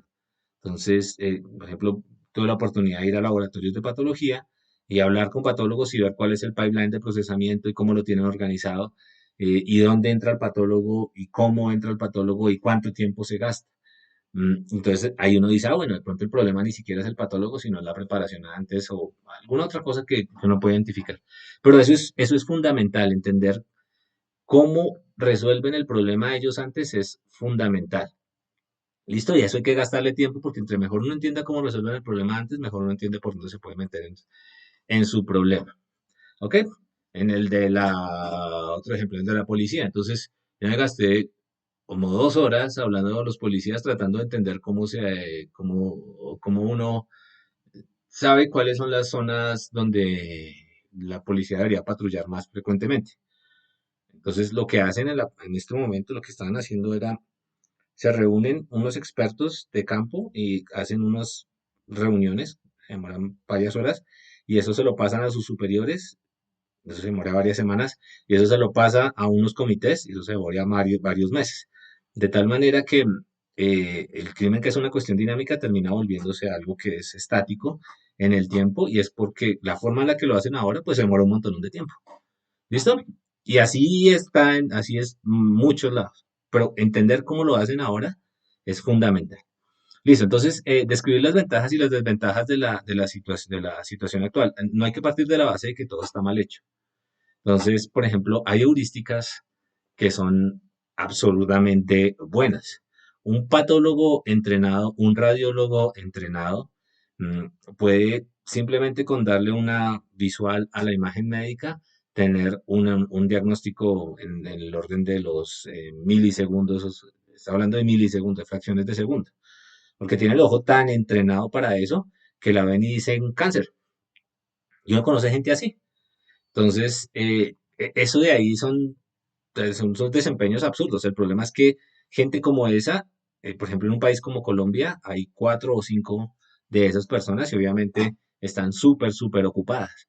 Y por más de que haya 4 o 5 personas, no van a dar abasto para todo el pipeline que uno podría esperar a partir de la generación de datos digitales. Entonces, no hay que partir de la base que lo que están haciendo está mal, hay que entrar a evaluar si lo que están haciendo es viable. Y por ejemplo, en imagen médica, el gol estándar lo pone la solución actual. Es decir, el punto de referencia para mí cuando hago imagen médica es lo que me digan los médicos que es el diagnóstico. Yo no puedo ir más allá de eso. Primero porque hay unas implicaciones éticas y segundo porque no tiene sentido, por lo menos no en la mayoría de los problemas de medicina. ¿Listo? Entonces, las desventajas generalmente sí son claras de ver, están en términos de tiempo, de consumo de recursos, de escasez de mano de obra, de volumen, un volumen grande de gente que tiene, por ejemplo, en el caso de lo de ¿cómo se llaman estas cosas? Lo de las vitrinas, ahí pues la ventaja claramente es que yo tengo un montón de gente subutilizada para contar botellas. ¿Listo? Ok, entonces esas cosas hay que conocerlas porque a partir de ahí uno arma también y ve los beneficios de su solución. Hay que verificar qué tan aceptada es la solución, hay que preguntarse eso. Ok, uy, pensé que esto iba a ser más corto, pero estoy hablando mucho. Bueno, entonces, ¿qué llevamos acá? Todas estas cosas hay que preguntárselas para su problema, o por lo menos imaginárselas. ¿Listo? Entonces, definir los objetivos del negocio. Eh, entonces, la idea es construir los objetivos primarios y esos objetivos deben estar alineados con el sponsor del proyecto. Entonces, hay alguien dentro de la organización que está apostándole a que usted va a hacer algo interesante. Entonces, lo mínimo es que usted resuelva algo que esté medianamente relacionado con lo que esa persona quiere resolver, ¿no? Que supone que si él lo está impulsando, si él está impulsando el proyecto es para que se haga algo que él considera de valor. Estoy diciendo que siempre hay que servir a las necesidades de él, pero en la mayoría de los casos, pues, él es el que conoce mejor el problema que ustedes. Entonces, la idea de esta parte de acá es traducir los objetivos de negocio en algo que sea específico de la ciencia de datos. Entonces, por ejemplo, yo puedo decir cómo reducir el churn de clientes. Ese es un objetivo de negocio. Pero yo no puedo con ese objetivo de negocio, así como está, hacer nada en ciencia de datos. Entonces tengo que convertir eso a un problema de ciencia de datos. ¿Listo? Entonces, eh, ok. Entonces, ¿qué es lo que tenemos que hacer? Tenemos que hacer lo siguiente. Tenemos que tratar eso es una recomendación. Por favor, no generen expectativas más allá de lo que ustedes creen que se puede hacer. Y eso es súper, súper importante y eso vale para mucho tipo de proyectos. No llegan a una organización a decir que esto va a solucionar todo porque eso no es cierto. Hay cosas que se van a poder solucionar por el desarrollo tecnológico y por lo que la forma en lo que los datos están organizadas y la organización en la que ustedes tienen. Hay cosas que no se van a poder hacer. Entonces uno no puede llegar a decir que esto es la panacea porque no lo es. ¿Listo? Entonces, tengan cuidado con eso, porque si no dañan el mercado. Describa el problema que usted quiere resolver utilizando ya un jargon, un lenguaje de minería de datos. Entonces, por ejemplo, este problema de churn, eh, si es un problema que el gerente entiende, que la gente se puede ir, pero para nosotros, por ejemplo, puede darse en términos de un problema de saber, de clasificación, saber si una persona se puede ir o no, o un problema que tiene que ver con determinación de tasas de sobrevivencia, cuánto tiempo va a sobrevivir la persona en la organización hasta que se vaya. Entonces, este problema es un problema, el problema de data mining es un problema mucho más específico, mucho más de un lenguaje técnico, y la idea es que ese problema esté enmarcado dentro de metas realistas y alcanzables. Hay algo que la mayoría de la gente no entiende y no puede distinguir, y es entre el avance que se reporta en los papers y, digamos, y en los medios y lo que se puede hacer al interior de una organización. ¿A qué me refiero? Una cosa es que una organización como Skype, bueno, como Microsoft en Skype pueda realizar traducción en línea de un idioma a otro. Me imagino que todo el mundo sabe que Skype hace eso. Eh, ¿Por qué Skype puede hacer eso? Porque es que Skype está, por detrás de Skype está Microsoft. Y Microsoft es un monstruo y tiene todo el cómputo y tiene un equipo de científicos absurdo para poder construir esa solución. ¿Listo? Otra cosa es que una empresa que le venda a la China pueda hacer, una empresa pequeña que le venda a la China acá puede hacer eso, con pocos recursos. No estoy diciendo que no se puede hacer porque uno puede contratar algunos de sus servicios de Microsoft, pero hay que ser realistas. Ustedes, por más pilos que sean, eh, y por más acceso a los papers que tengan de Microsoft, no van a tener, van a estar restringidos porque no van a tener acceso, por ejemplo, a esa gran capacidad de cómputo. A veces uno encuentra, y yo hablo con gente que me dice, mi algoritmo de reconocimiento o de automatic translation funciona mejor que lo que hace Google. Cuando la gente afirma cosas como esas, entonces yo me pregunto si funciona mejor que lo que hace Google, entonces usted debería crear una empresa solo para eso y dedicarse solamente a eso y esperar a que Google lo compre, cosa que dudo mucho que pueda pasar. Yo no estoy diciendo, yo no dudo de la capacidad de la gente, lo que dudo es que tengan acceso a los recursos que se necesitan para llegar a esos grados de desarrollo. Entonces, hay problemas en los cuales uno pues, sencillamente dice yo arriendo, compro un servicio y hay otros problemas donde vale la pena trabajar porque son problemas muy, muy particulares. Entonces, hay que ser súper, súper cuidadosos con esto y hay que no dejarse llevar por el hit de los medios y que ahora tenemos vehículos autónomos detrás de eso. Por ejemplo, hay un montón de cosas así que todavía no funcionan y uno no puede llegar a prometer que va a armar esa tecnología de buenas a primeras. Hay millones y millones de dólares que se invierten en esta tecnología. Y pues ojalá algún día ustedes tengan la oportunidad de manejar esos presupuestos, pero siendo realistas al principio no lo van a poder tener. Bueno, hay que especificar todas las preguntas de negocio tan preciso como sea posible. Aquí que dice, bueno, hay requerimientos alternativos derivados de la implementación de una posible solución. Estamos abajo. Determinar los requerimientos del negocio. Entonces, por ejemplo, puede pasar lo siguiente. Puede pasar que la solución que ustedes construyan automatice, pero puede pasar que el gerente no le interese sacar a la gente que estaba haciendo esa tarea antes, sino ponerlos a hacer otra cosa. Entonces, no es sola, hay que estar pendientes de lo que usted haga resuelva el problema y ver cómo su solución puede impactar en otros lados o cómo su solución tiene que adaptarse a otros requerimientos de negocio.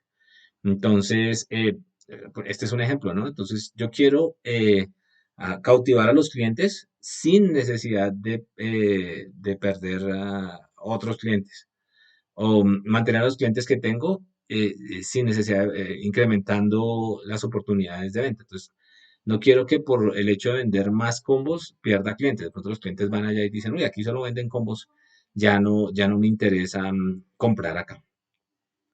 Listo, entonces, bueno, definir las métricas de negocio, esto es bien, bien importante. Em, y esto es clave porque en ciencia uno siempre tiene que definir algo que sea, no digamos medible, pero sí, bueno, sí cuantificable respecto a qué es éxito para nuestro proyecto. Entonces, aquí yo busqué algunas cosas. Si ustedes están trabajando en una empresa, ¿qué es esto? Acá. En una empresa como Google, esto es un paper ya bastante viejito, pero ilustraba bastante bien lo que quiero decirles. Google vende ads son publicidad, ¿cierto? Entonces, la pregunta es cómo sabe, o una pregunta que no se puede hacer es, ¿cuál es la medida del éxito de una buena publicidad? Esto es fundamental para el negocio de Google porque la mayor cantidad de plata de Google viene de vender servicios de publicidad o de rankear los sitios más arriba cuando uno hace búsquedas o de que uno le ponga cierto propaganda y que uno pinche. No desprecien eso porque Google es el monstruo más grande de compañía y la plata se la ha ganado a pulso a punta de publicidad, lo mismo que Facebook. ¿Listo? Entonces, para ellos, entender eh, cómo medir si la publicidad está poniéndose de manera adecuada es un problema que es fundamental. Entonces, si yo sé cómo medir el criterio de éxito del modelo que pone la publicidad, yo ya puedo poner un montonón de gente a pensar sobre esos modelos y compararlos, pensar sobre esas estrategias o pensar diferentes modelos y compararlos para saber cuál es el que mejor funciona para mi negocio. Entonces, este paper solamente se encarga de eso. Uy, Profe, se le cayó como por 2 minutos, un no minuto. puede ser. Bueno, ¿dónde quedamos? ¿Ya no se acuerdan? No está compartiendo, profe. Ay, ¿por qué pasa eso hoy? Entonces, ahora sí. Bueno, entonces se me cayó y se volvió a conectar y ni siquiera me di cuenta. Entonces estábamos hablando de los criterios de éxito. ¿Ya habíamos empezado a hablar de esto? Sí, ¿No? estabas Sí, empezando. sí, no hay Listo. profe. Entonces, les estaba mostrando, quería entrar acá. Este paper, las direcciones se las voy a dejar aquí anotaditas. Eh, Ustedes saben que el negocio, ¿cuál es el negocio de Google? El negocio, ¿por qué ganan plata? ¿Por qué? Profe, ¿se le cortó el negocio de quién? Google. Ah, Espérenme, me salgo aquí a ver si coge mejor. ¿El negocio de Google cuál es? Conectar a los, ¿Cuál? la publicidad y conectar a los clientes y a las empresas. No le escuché nada. ¿Qué, Camilo? Publicidad. Listo, ahora ya la tiene. El negocio de Google es publicidad. Entonces, ¿cómo es la publicidad de Google? La publicidad de Google sale cuando usted hace una búsqueda. Entonces, por ejemplo, zapatos deportivos. No me salen, lo primero que me sale es ofertas de zapatos y después sitios de zapatos. Estas ofertas, por estas ofertas y porque me salga a mí esto, alguien paga. Reebok está pagando. ¿Listo? Y ahí, por ahí entra toda la plata. Estos avisos de acá se llaman ads. Entonces, una pregunta que uno se tiene, que se hicieron los de Google ya hace bastante tiempo, es cómo yo evalúo el beneficio de utilizar una estrategia u otra para poder poner ads. ¿Listo? Esa es una pregunta de negocio, es una pregunta que tiene que ver con el criterio de éxito del negocio, ¿no? Entonces, esto de acá, por ejemplo, es un modelo causal. Hacen unos experimentos con toda la gente del mundo y se preguntan eh, si pueden medir el éxito de que una persona pinche o no esta publicidad. O sea, alguien está ganando plata cuando yo hago esto. ¿Y quién es? Pues Google.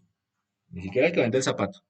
Por esto que acabé de hacer, Google le entran a alguna fracción de centavos de dólar. Si millones de personas hacen esto en este momento, hay bastante plata que Adidas le está pagando a Google en este momento. Entonces, em, por ejemplo, aquí lo que se hace en este paper es definir el criterio de éxito respecto a ese modelo de posteo de publicidad.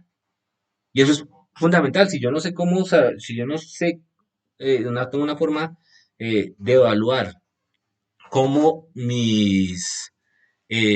cómo mi modelo, o de qué forma mi modelo tiene éxito o no, pues yo no tengo una forma de poder comparar diferentes modelos y pues no voy para ningún lado, por lo menos en términos de esto que está haciendo Google acá. Entonces, les estaba contando acá que existen diferentes formas de medir el éxito. Entonces, por ejemplo, este es un éxito que se mide en términos de una estrategia, de hecho quiero que se escriba la estrategia, una estrategia causal. Entonces, no vamos a entrar en detalles de estos, pero lo que ellos hacen son experimentos grandísimos, grandísimos. Eso también lo hace Facebook. Entonces Facebook hace un cambio pequeñito en el diseño, en la forma en la que despliega los likes o los no likes. Ellos cómo evalúan si ese cambio, que es un cambio en la interfase, va a impactar, por ejemplo, en que la gente se quede más o use más esa funcionalidad. Ustedes dirían, eso no tiene que ver con analítica de datos, tiene que ver más con diseño gráfico. No, eso es un problema y es un problema que se puede resolver con analítica de datos. ¿Qué hago yo? Cojo mi población de Facebook y armo unos grupos y a les pongo la interfase con el botoncito, a otros no se las pongo y hago un experimento y les pongo, mido cuál es el nivel de permanencia de las personas cuando a uno les pongo eso y a otros no les pongo. Eso es lo que tengo, lo que tiene por detrás es un diseño causal. Lo único que cambié, eso se puede hacer en la interfase, lo único que cambié de la interfase fue ese factor. Entonces, sí, la gente duró más, fue por ese factor. ¿Listo? Entonces, hay modelado causal que le ayuda a uno a eso, pero para eso me tengo que recolectar los datos y analizarlos en términos del modelo causal que estoy construyendo. Y eso hace parte de la forma en la que yo determino el criterio de éxito. ¿Listo? Entonces, es importante que uno tenga claras las medidas de éxito que uno tiene, ¿no? Esto es, por ejemplo, es en términos de los clics que estén haciendo y hay métricas para eso. Estas son medidas de desempeño para empresas. Entonces aquí los economistas y la gente de finanzas saben mucho de esto, ¿no? Entonces yo tengo métricas de negocio, entonces el número de ventas, el margen, bueno, la ganancia marginal fija, lo que sea, la ganancia completa, bueno, todas estas cosas. Mi curso de finanzas fue bastante malo, pero uno puede entrar a una organización y ver, por ejemplo, si su modelo impacta en estas métricas. Estas son métricas de negocio, ¿listo? Pero existen métricas para sectores diferentes, no toda en la vida es plata. Entonces, por ejemplo, estuve averiguando cuáles eran las métricas que se utilizan para saber si los modelos o lo que yo construya en analítica de datos sirve, o en últimas analítica de datos, sino las estrategias de intervención sirven, pero muchas de las estrategias que se construyen ahora se hacen basadas en modelos de datos. Entonces, por ejemplo, son cosas que estamos escuchando todos los días. La cantidad de personas infectadas, eso es una métrica.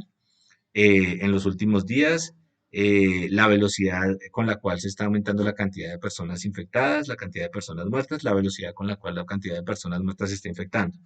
Todas esas son métricas que si ustedes las piensan, tienen que ver con qué tan efectiva fue la estrategia de intervención que se realizó para frenar el virus. ¿Listo? Entonces, nosotros estamos viviendo de tiempos chéveres porque lo que hay por detrás está, en la mayoría de los casos, basados en evidencia. ¿Listo? Eso es, por ejemplo, para COVID y las métricas de manejo de COVID son diferentes, ¿no? Entonces, esta pregunta también tiene que ver con lo que nosotros estamos haciendo. Si ustedes piensan en la gente que está diseñando las políticas de intervención, todos estos comités que los hay en el ministerio, que los hay en las ciudades, que los hay al interior, inclusive al interior de las organizaciones, tienen comités para poder tomar decisiones sobre cómo operar respecto a esta contingencia. Lo que hay por detrás es un modelo matemático que en muchos casos se nutre de datos y las métricas que ellos ponen, por ejemplo, la métrica que pusieron al principio, esa la que acaba de activarse ayer, que es la ocupación de las unidades de cuidados intensivos. Es una métrica que alguien fijó en algún momento y eso pues tiene su trasfondo. Em, Les comparto algo que discutimos ahora con un profesor de medicina de ética, y es que el trasfondo de eso, yo no lo había pensado hasta que él me lo dijo, es que uno lo que quiere es, lo que los gobernantes quieren es minimizar las críticas por la implementación de las medidas. Imagínense que la crítica fuera la cantidad de muertos. La cantidad de muertos es importante, pero es peor que es peor que salgan las imágenes de los hospitales llenos, la gente muriéndose. Entonces lo que ellos no quieren es que se vean esas filas a la salida de en la entrada de los hospitales y que la gente se les esté muriendo ahí. Lo estoy diciendo de manera muy cruda, pero esa es la realidad. ¿Por qué? Porque ellos tienen que salvaguardar digamos que, su valor político, llamémoslo de esa manera. Estoy tratando de hacerlo lo menos político, pero entiendan ustedes que esto hay unas implicaciones de lo que nosotros estamos haciendo. No sé si se acuerdan cuando la elección de Obama. No sé si que eso fue también una noticia. A Obama lo eligieron porque tenían un montón de gente que estaba haciendo publicidad en redes sociales. Cuando Trump y todas estas cosas, ya la analítica de datos estaba mucho más avanzada y podían perfilar y podían construir un montón de datos, un montón de cosas relacionadas con datos. Entonces, esto tiene implicaciones que son reales. Bueno, em, aquí hay esta es una ISO que define los criterios de éxito para el manejo de ciudades inteligentes. Entonces, por ejemplo, en ciudades inteligentes hay un montón de analítica de datos, se podrán imaginar. Entonces, todo lo que tiene que ver con manejo de redes de energía y el uso eficiente de las energías, todo lo que tiene que ver con tráfico, todo lo que tiene que ver con seguridad. Hay muchas cosas en ciudades inteligentes, y uno tiene que establecer métricas en términos de lo que uno está construyendo en su proyecto que estén alineadas con lo de ciudades inteligentes. Allá usted no puede hablar necesariamente de plata, pero sí puede hablar, por ejemplo, de velocidades en la mejoras en las velocidades de transporte de las personas. Imagínense que ustedes están trabajando, por ejemplo, para la Secretaría de Movilidad. Entonces, ellos no les interesa, a ellos lo que les interesa es que la gente se mueva más rápido. Si sus modelos de analítica son capaces de contribuir a que la gente se mueva un 1, un 2, un 5, un 10, un 20% más rápido, eso ya es una métrica en términos del negocio de la movilidad. ¿Listo? Entonces, no todos los negocios son iguales, pero sí todos los negocios, eh, piénsenlo, lo que piensen donde hay datos, siempre hay algo cuantitativo y siempre vamos a poder definir una métrica interesante alrededor de ese negocio. ¿Listo? Ok. Entonces, hay dos tipos de criterios de éxito del negocio. Hay criterios objetivos y criterios subjetivos. Los criterios objetivos son numeritos que usted puede tener. Entonces, por ejemplo, la cantidad de ventas que usted tenía antes y después de implementar su estrategia de ciencia de datos. El tiempo que usted tenía antes y después para desplazamiento promedio de una persona en la ciudad, antes y después de implementar su estrategia analítica de datos. La cantidad de falsos positivos y falsos negativos en diagnósticos que usted tenía antes y después de implementar una estrategia automática eh, para el diagnóstico de pacientes. El tiempo que usted invertía en promedio diagnosticando una imagen médica antes y después de tener una herramienta para soporte al diagnóstico. Entonces, todas esas son cosas que usted puede medir. Y usted al final puede poder hacer un grafiquito y puede decirle al tomador de decisiones, mire, en realidad sí bajé o aumenté o sí hubo una ganancia cuantitativa u objetiva. ¿Listo? Esas son métricas objetivas, pero hay unas métricas que también son subjetivas. Entonces, por ejemplo, alguien al interior de una organización evalúa si lo que usted hizo si tiene valor o no.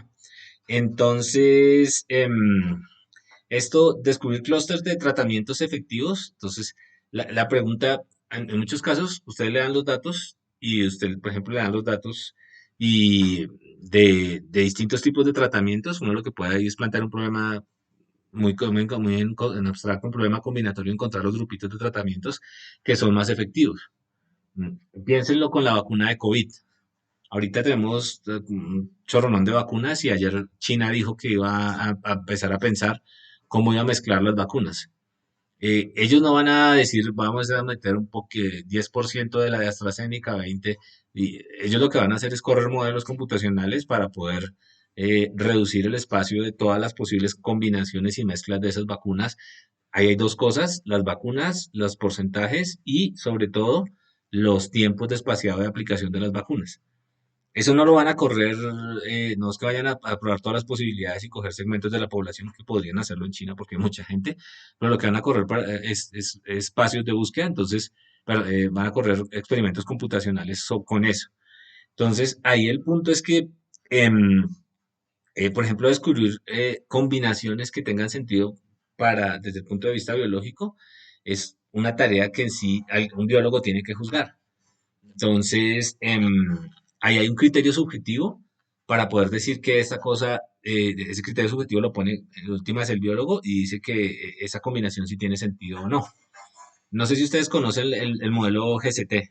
¿Sí lo han escuchado? El GTC. GCT.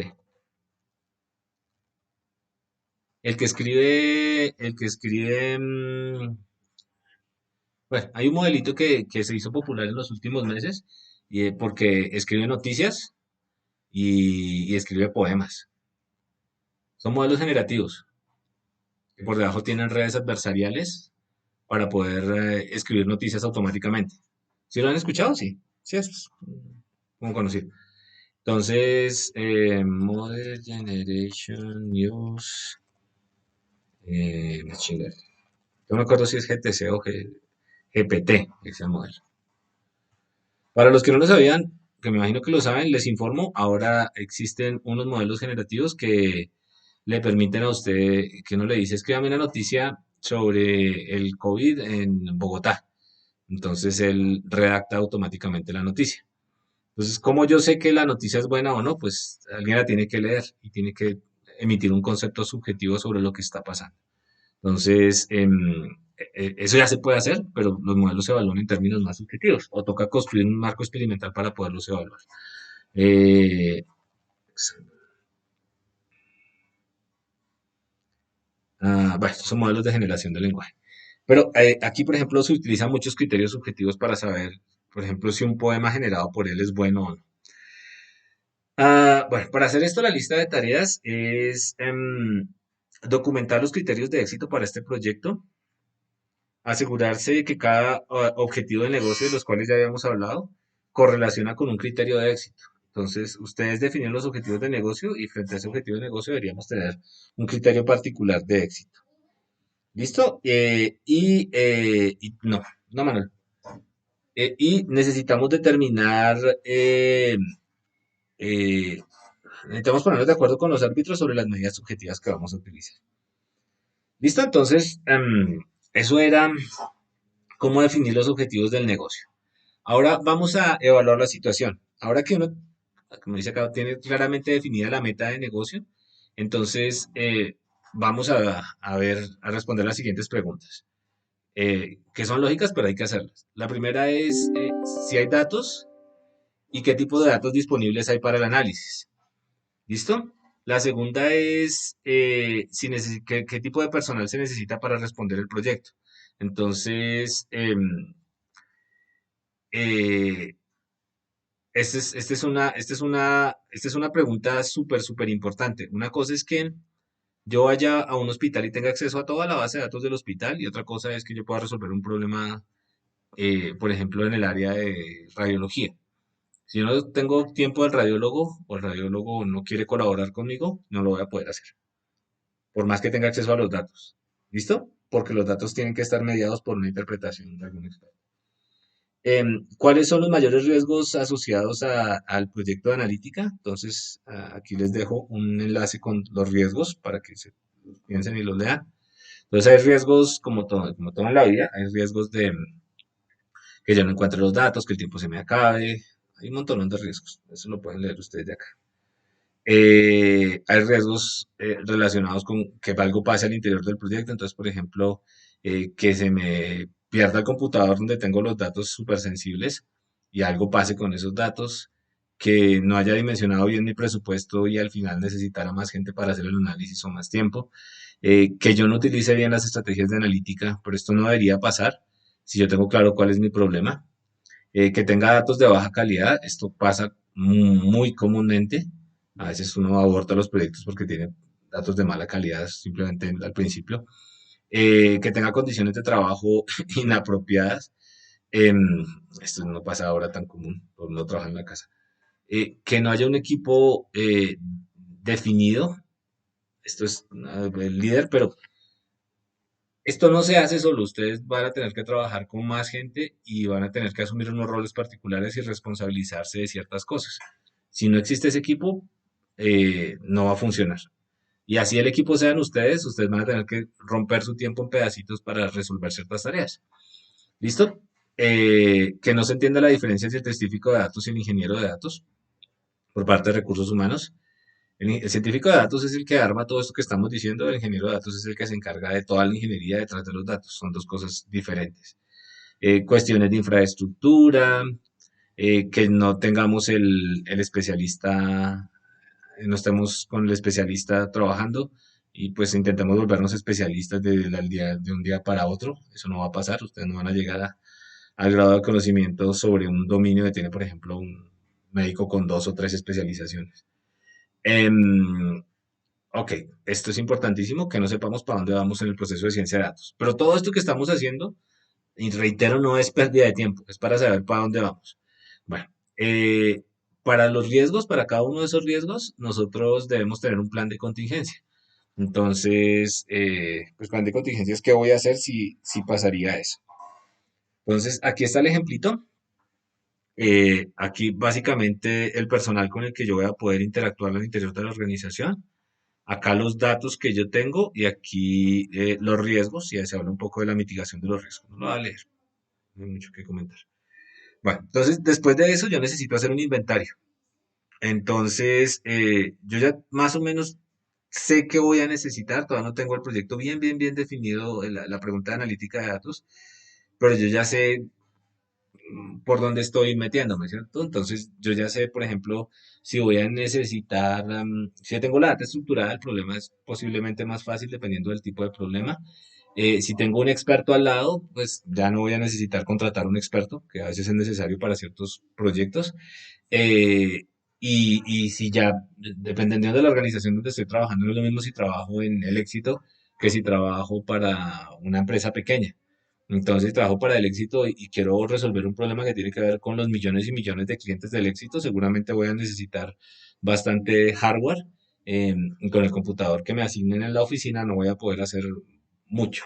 Entonces voy a tener que asegurar, por ejemplo, o dimensionar recursos de hardware, las fuentes de datos que voy a necesitar y eventualmente issues de personal. Esto toca dimensionarlos al principio, toca irse un poquito por arriba y digamos que confiar en que lo que uno está haciendo lo esté haciendo bien. Todas estas cosas son importantes si ustedes van a trabajar de consultores y van a ejecutar proyectos de ciencia de datos. ¿Por qué? Porque eso lo van a tener que costear y van a tener que cobrar no solamente las horas de trabajo, sino el esfuerzo que ustedes hagan contratando hardware o servicios de cómputo, si ustedes necesitan contratar un experto de dominio para que se integre a su equipo y trabaje con sus científicos de datos, eso también lo van a tener que dimensionar. ¿Listo? Entonces, lo del hardware no se sabe en principio, pero hay que soportarlo. Por ejemplo, si ustedes trabajan con data no estructurada, el mínimo van a necesitar usar GPUs. Entonces van a tener que averiguar cuánto cuesta el servicio de GPU o averiguar si se consiguen todavía porque ya, por ejemplo, en un momento hubo escasez de esto.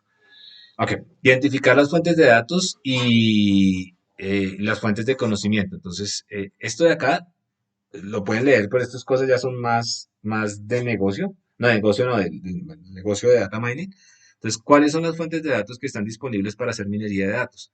Les recomiendo que aquí no se restrinjan a las fuentes de datos que hay en la organización. Por ejemplo, existen datos demográficos, ya lo discutíamos, que están en el DAN, existen datos espaciales que tiene el IGAD, existen datos, por ejemplo, que ponen las organizaciones al servicio de ciertas problemáticas.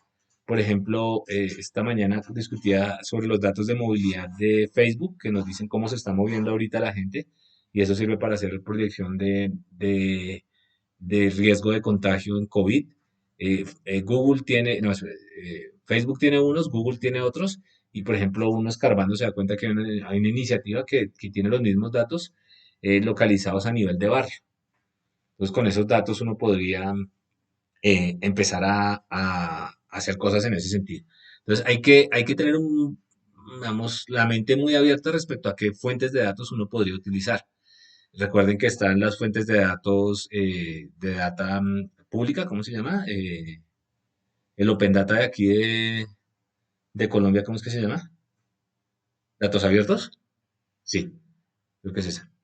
Bueno, los datos de gobierno, que hay un montón de cosas súper interesantes ahí, y hay datos que uno puede complementar, ¿no? Y uno puede, de hecho, utilizar los datos como un asset, como un valor, reunirse en otra empresa y armar bases de datos más grandes. Todas esas cosas, digamos, uno las puede hacer. ¿Cómo los datos están almacenados? Si los datos vienen en un data warehouse, que es, digamos, el espacio donde yo recopilo todos los datos de diferentes bases de datos, son bases de datos operacionales de las cuales ya hablamos. Eh, Planeamos acceder a datos externos. Para algunos de esos datos nos cobran. Entonces, si estamos trabajando, por ejemplo, en data relacionada con agro. Las imágenes de satélite hay unas que son disponibles, hay otras que nos cobran. Si estamos trabajando con el gobierno y estamos haciendo, voy a decir cualquier cosa, vigilancia de cultivos ilícitos, pues resulta que los cultivos ilícitos van cambiando todos los días, entonces yo necesito comprar una data que es particular y es data de cómo está cambiando los cultivos ilícitos. Y esas imágenes no son baratas y cuestan cualquier cantidad de plata, pues el gobierno tiene plata para hacerlo, pero si yo no entiendo que eso es así, pues no lo voy a dimensionar al principio del proyecto y voy a terminar metido en un problema. Hay issues de seguridad que me prevengan el acceso a los datos requeridos. Entonces, por más de que yo quiera trabajar en data para perfilar criminales, esa data es privada y seguramente no mucha gente va a tener acceso a esos datos por obvias razones. Me va a tomar aquí un par de minuticos. La tarea 3 es identificar los recursos, los recursos personales. Necesito, bueno, eh, tengo acceso a los personas, a los expertos de negocio, a los expertos para poder resolver el problema y a los expertos en datos. Mm, ya identifiqué los administradores de las bases de datos y gente del staff que pueda necesitar. Yo necesito tener los correos de ellos y necesito tener contacto con ellos y necesito ser intenso y mandarles correitos para que cumplan con mis requerimientos. Y es recomendable hacer una lista de los contactos del proyecto.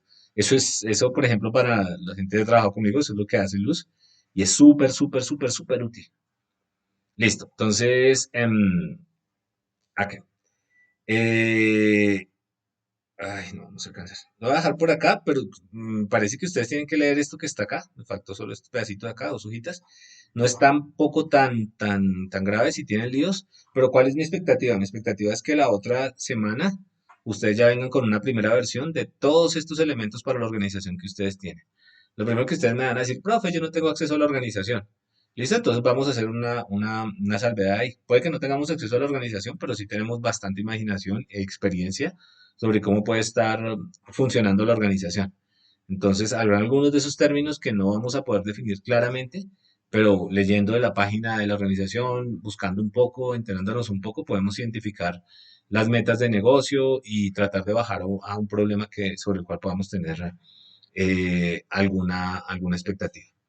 ¿Listo? Si hay alguien que está muy, muy, muy perdido, entonces ¿hoy qué es? El lunes en la mañana voy a abrirles un espacio para que nos conectemos y yo les ayudo a aterrizar alguna pregunta, que el lunes ya es muy tarde. No, el viernes en la tarde. Abro un espacio y para hablar con ustedes y ayudarles a aterrizar alguna pregunta sobre la cual yo sé que hay datos y podemos hacer cosas interesantes. ¿Listo? Que vengan ustedes, me pase un montón. Profe, ¿a qué hora